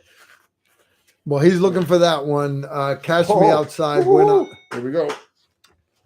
The Enhanced Carbine Program, Mark 12 SPR. Look at that. Can you see that? I can see that. Okay. The Enhanced Carbine Program, U.S. Special Operations SOCOM. Every time you hear something like this, it's like, oh, SOCOM didn't do shit. Okay. 5th Group did it all. SOCOM is the parent headquarters. SOCOM is the funding unit. But it came out of the requirements office of 5th Group, funded to NSWC Crane up in Crane, Indiana. And they work for us. And I tell my guys all the time, don't listen to the people that's in headquarters above you. They're there to support the warfighter. You don't work for them. You work for the commander and you work for the CSM. So if they say no, that's just a request for additional information. So I never accepted no. So woohoo! Look at that one. Oh gosh, guys, you gotta get this book. That's the Mark 12. And we were the ones that got Ops Inc. suppressors on the Mark 12, and Barry Duke from Surefire, who's on our show in Nashville, worked with Phil Seeberger. Then eventually that led into a partnership that Ops Inc. with their original suppressor for the Mark 12. That's how Surefire Suppressor Division got started. Surefire didn't make suppressors. Yeah, I didn't know that. Ops Inc. They didn't have the capacity to make the quantity required on the contract. Yeah. But of course, to let that go would be to give in to nice armament. Yeah. So I said, we need this. We need somebody with the machines to make it faster.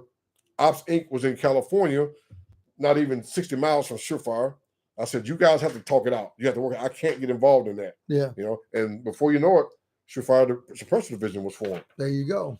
Aha. I did not know that. These are the two rifles that I was talking about earlier on the 7.62x39 requirement for Afghanistan. The two rifles up top are Reed Knight's version that was submitted. He got a contract from Crane. He did not win the selection process. Crane did that after the Robinson Arms rifle on the bottom was selected by the user committee, who said that they wanted that one because Reed Knight's rifle could not be converted back over to 5.56 take M16 magazine, but Robinson Armament rifle could be switched over, and it was basically the Stoner model, right? And here it is right here. That is the Robinson Armament Stoner model, tricked out for the AK-47 round with the stop mod stuff on it. And then on this very next page, if you can see that, it says the 6.8 SPC. Can you see that? Read that. Yep. Read that. I got it. Let's see right there. See. We're good.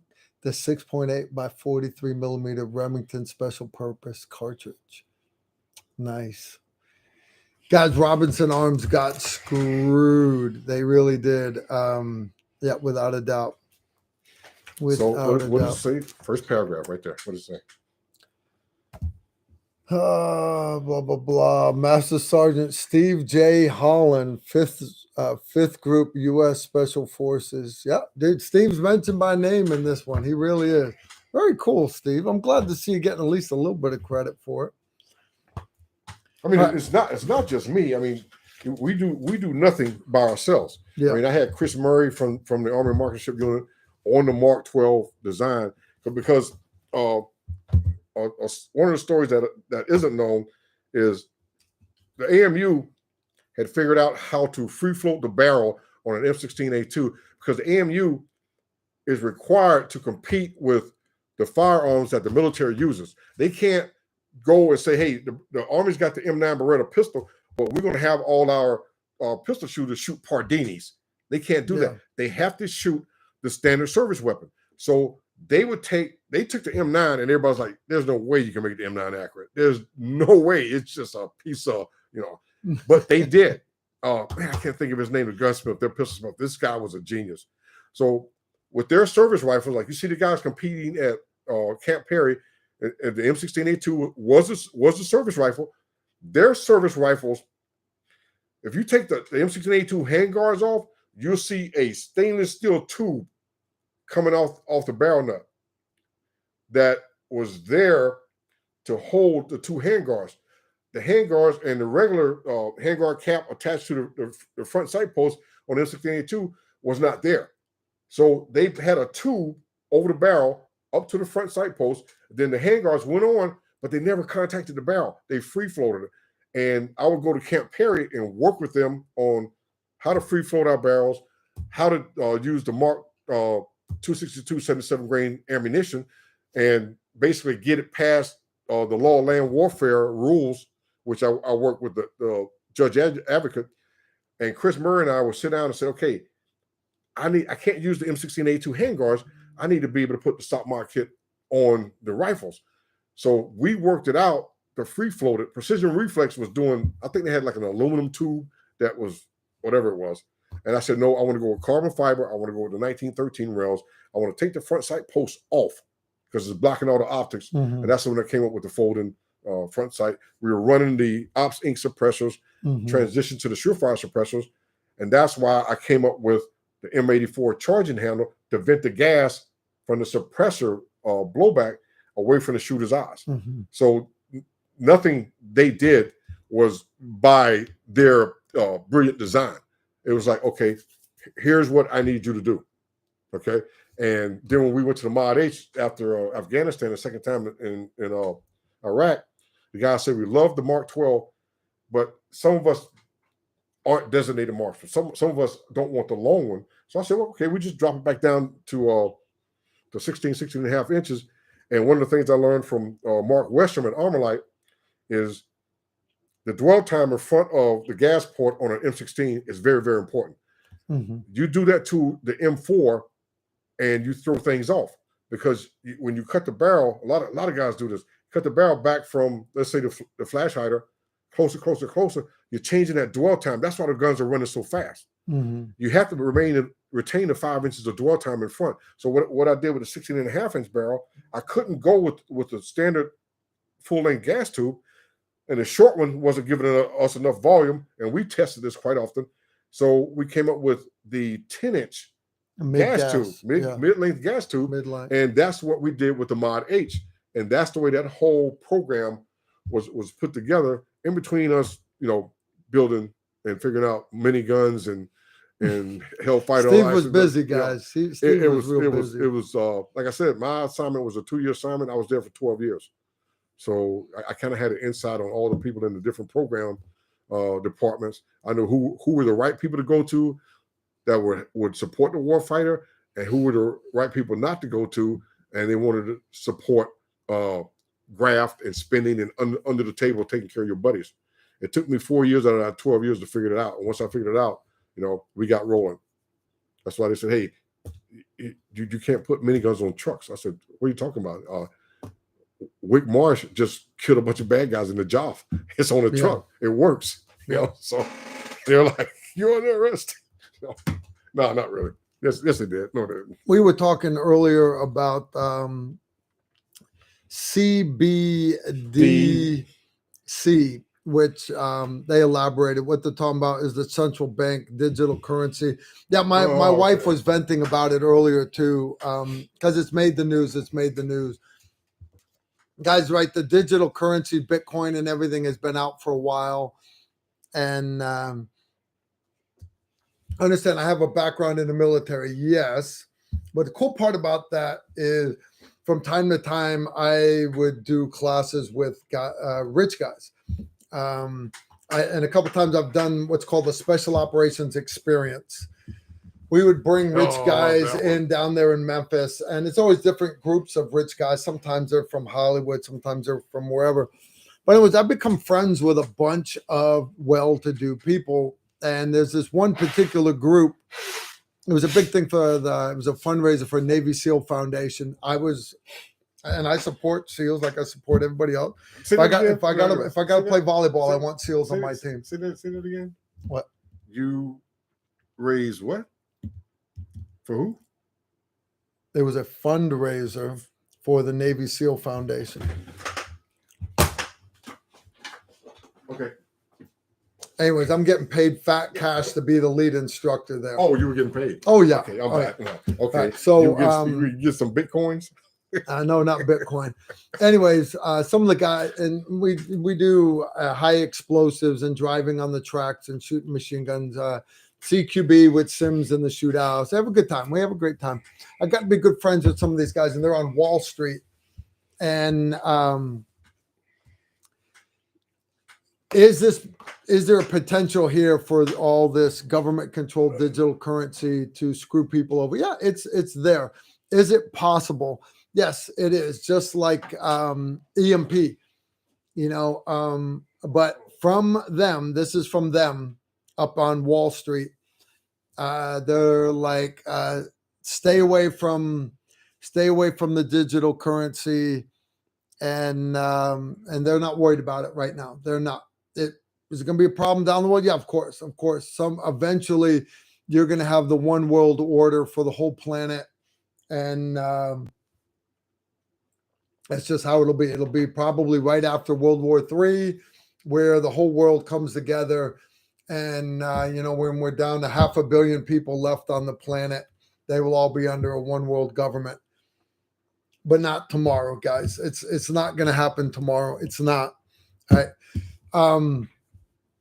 If it was to happen, understand you will always be able to barter things. And I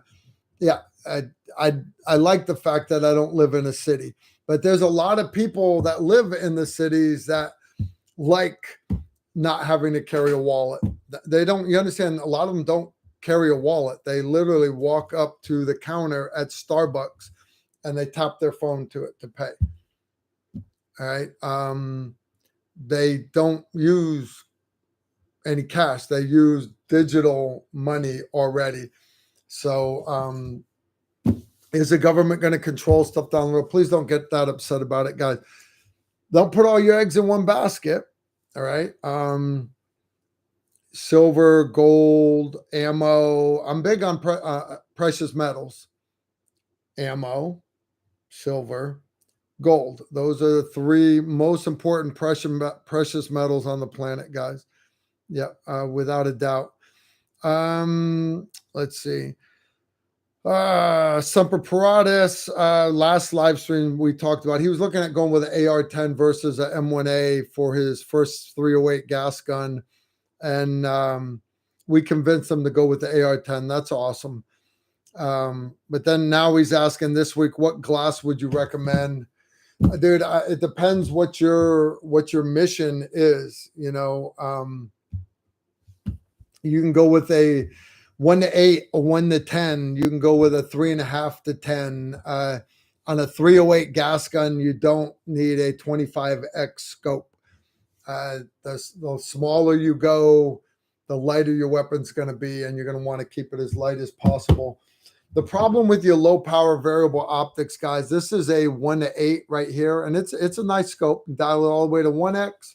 It's kind of like running a red dot. All right, except it weighs substantially more. Or you can dial this one. In this case, it goes all the way up to 8x. First focal plane scope, great scope. I got it. The problem with this, though, is you see how small that objective lens is. So you're not gathering that much light. Now, scopes don't actually gather light. The different types of glass are better than others because you're transmitting more glass through it. But understand with these smaller objective lenses, not as much available daylight hitting the front of it. So, just decide what you're going to do. As far as brands, I don't like recommending brands. And here's why. Night Force makes good scopes. Leopold makes good scopes. Smith & Bender makes good scopes. But they all also make junk scopes also made in China. Vortex makes good scopes, but Vortex also has a lot of crappy scopes made in China. Primary Arms makes good scopes, but they also have some cheap scopes that are made in China. Their silver, I'll take Primary Arms for example. Their silver series are good, low budget, but they're made in China. Their gold series, can't call it gold series because Leopold already patented that. So it's called the GLS series, GLS. They're made in, I want to say, the Philippines, better than silver series. Their platinum series, that's what these are. These are platinum series scopes, all right? The platinum series is made in Japan with Japanese glass, and they are very, very good scopes. That's over $1,000 for that one. I've got 2 of them sitting on the desk because there are other scopes to be put on my other gun, so it's not that big of a deal. Do your homework on your scopes. Don't just get sucked into the marketing shit. What I mean by that, and Vortex makes some good scopes, but at the same time, understand that it's like Yeti coolers.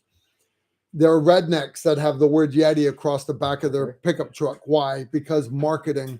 Vortex pours a lot of money into marketing.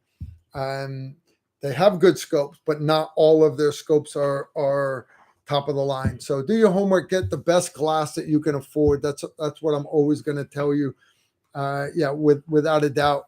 All right, guys, we've had a great live stream tonight. We are going to wrap this thing up. Steve, of course, got one more thing he wants to talk about. One more thing.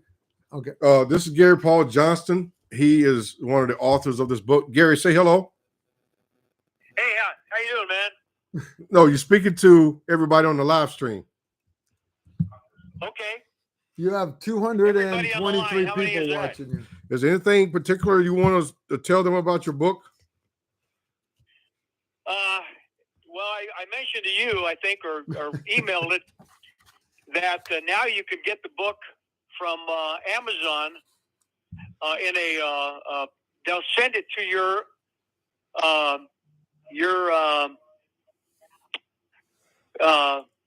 device, portable device, or computer? Is it available on Kindle yet? You've got one.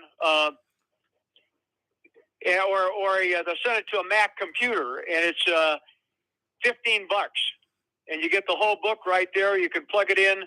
Wow! Anytime you want it, whatever country you want, you just hit it, and it comes right up. You don't have to carry a 9-pound book around. So you can get this whole entire book, this collection, digitally for $15. No, digitally. No, you don't get the book. I mean digitally. You get the whole thing. Digital version it comes right to your computer, and you can't transfer it to anybody else. Yeah, right. And for $15, awesome. and you can go right to Apple and get it. And so it's you don't have to carry the book around. You can go on an airplane across the country and piss off the Democrat in the next seat because you're going to be looking at that. Anywhere you want to go, you can see it. You can look at it. Gary Paul Johnson, folks, you're getting it straight from the man. That's awesome. his little symbol trademark. Former law enforcement, 1 asterisk. Well, thanks, man. Yeah, that was 82nd Airborne's. You coming on board authorized with us it for field use before Desert Storm. Very cool. And absolutely. Yeah, I mean, the Navy adopted it. I mean, it goes on and on and on. It's amazing. Well, that's a very thorough book right there for sure, without a doubt. And Gary, we will be in touch. I'm sure that absolutely. All right, guys, I'm gonna wrap this up. I got one last super chat came in from Manny Martin. Here, let me call you back. Steve, you're good? No. Manny, I was talking to Manny earlier on the phone. Manny just picked up a Glock 45 G45, which is a 9mm. And he's asking about running iron sights on it. His question is thoughts on fiber optic with the tritium backup on them. One thing you're going to find, Manny, and I've used those. All right, True Glow makes a set of them. I don't have any of them here on my desk. But what he's talking about, guys, is the sights on the pistol. I don't have a slide here I can pull out for you guys. YouTube won't let me hold an actual gun up. My pistol has got Trigicon HD sights on it. All my pistols do. They have holes drilled in them that have little glass ampules filled with the radioactive isotope called tritium, and they glow in the dark. All right, you got your half-life and everything. It's going to last you decades. There are guys that just run fiber optic sights that are very, very bright, and that's awesome for your competitive guys shooting during the day. The problem, though, is in the dark. If you don't have any light at all, your tritium, your fiber optics, you can't see them because they capture light that is hitting the fiber optic. So there's certain companies that came up with a combination of them both, and that's what Manny's talking about. They're a little longer because they have the fiber optic back towards the rear of them, but up towards the front, they have got that same little glass ampule filled with the radioactive isotope tritium.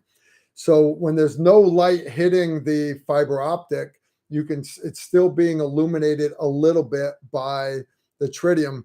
The problem you're going to run into, and this is not just for Manny, this is for all you guys, and I'm not bashing these sights. All right. When you press them out, they have 2 dots on the back, generally green fiber optics with the tritium. And your front sight generally has got a orange dot with a orange fiber optic with tritium. And that way, when you're looking at it, you've got 2 green dots, right? And in the middle is your red or orange dot. And that allows you to find that front sight. Works very, very good.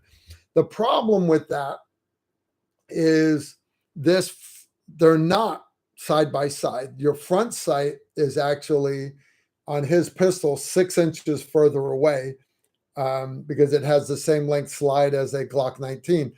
Because it is 6 inches further away than the rear sight, the dots on the rear sight look a lot bigger in the dark. And what you'll find is the green, which is easier to see,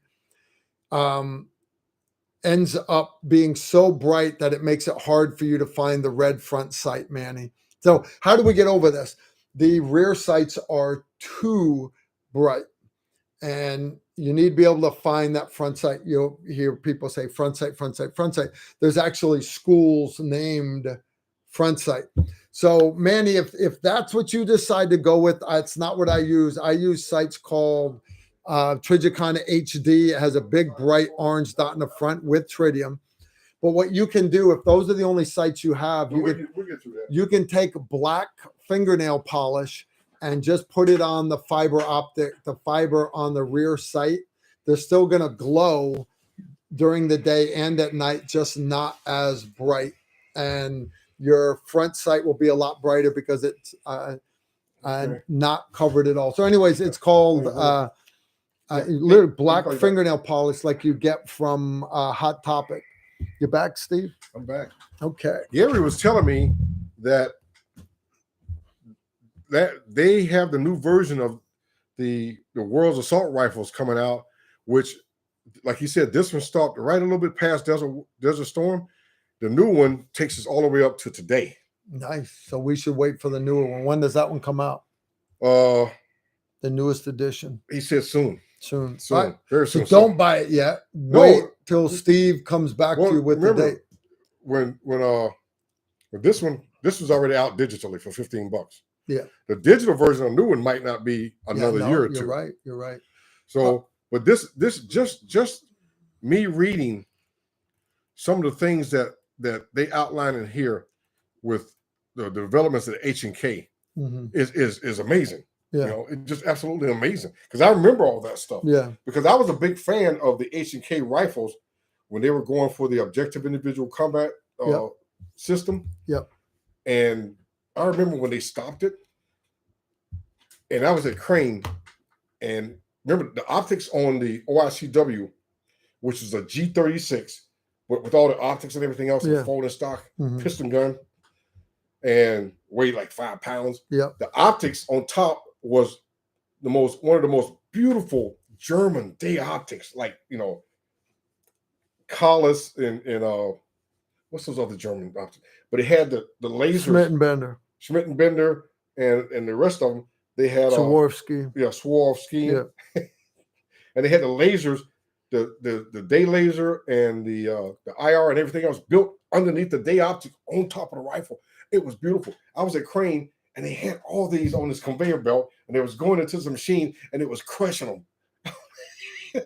me, I think Sue was with me, and Sharina was with me. We said, "What are you guys doing?" I said, "Oh, this program is over, so we've been contracted to destroy all this stuff." $350 million tax dollars. Yeah. $350 million tax dollars, 10 years. And nothing. It got crushed.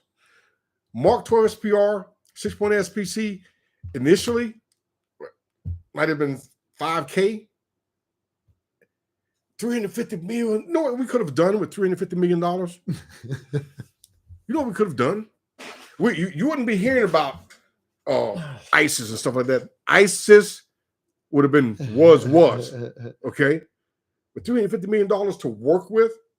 We spent $1.7 million on the first 7 miniguns and the systems, and just went to work. You know, we've got to get Wick on here to talk about the battle in the Joff. Yep, without a doubt. What do they call it? The Army of Heaven? Army of Heaven. That was 2007. 2007. All right, guys. We're going to wrap this up for tonight. I want to give a big shout out again to this week's sponsor, Battle Cat Company. They do make awesome T-shirts. I encourage you guys, go to their website and check it out. Again, it's just a one-man show. Let's support small businesses.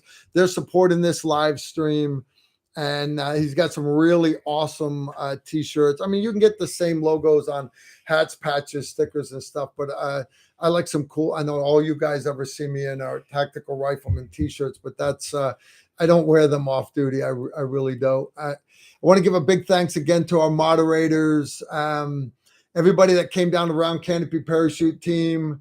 That was awesome. We did have a great time down there. I'll be doing next week's live stream down in Texas.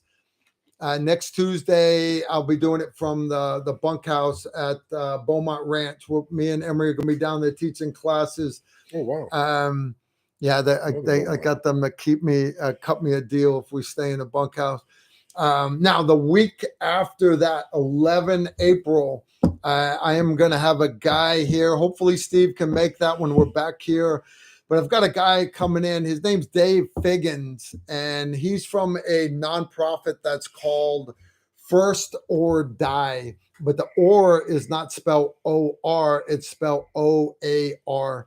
And these guys are putting a team together to no shit row across the Atlantic in this big competition. They're doing it to raise awareness for our vets and a lot of the disabilities and issues that a lot of vets are having, like Sue, like Wick, like Steve, like Carl. So anyways, they're going to be on here. Dave Figgins is going to be on here on the 11th. Hopefully Steve will be back. Right after that, a couple days later, I'll be heading up to Indianapolis for the NRA convention.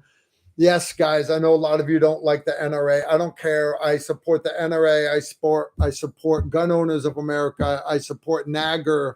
Any company that or any organization that is supporting the support of the First and Second Amendment, and honestly, all the rest of our amendments. I want us to drain the swamp.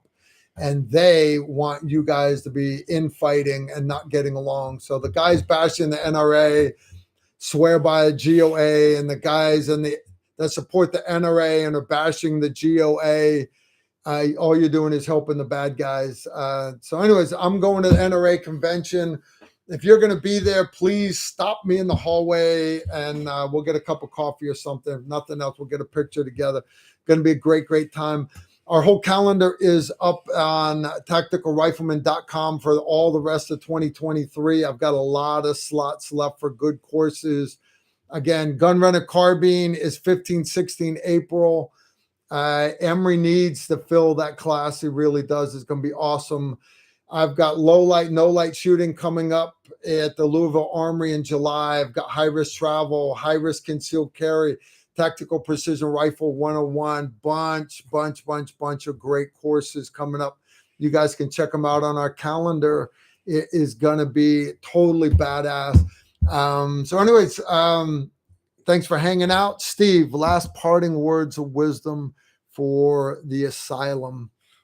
The path of the righteous man and woman is beset on all sides by the iniquities of the selfish and the tyranny of greedy men and greedy companies. I'm not going to mention anybody. Shame on you. Shame on you. Blessed is he who, in the name of charity and goodwill, shepherds the weak through the valley of darkness. For he or she is truly her brother's or sister's keeper and the finder of lost children. And he was straight down upon you with great vengeance and furious anger. Those of you who attempt to poison and destroy my brothers and our sisters of the TR Nation. And you will know that his name is the Lord when he brings his vengeance upon you. I love when he does this. Don't you guys? I mean, that's almost what does a minigun sound like, Steve? All right, guys. We'll see you next Tuesday. Y'all take care and shoot straight.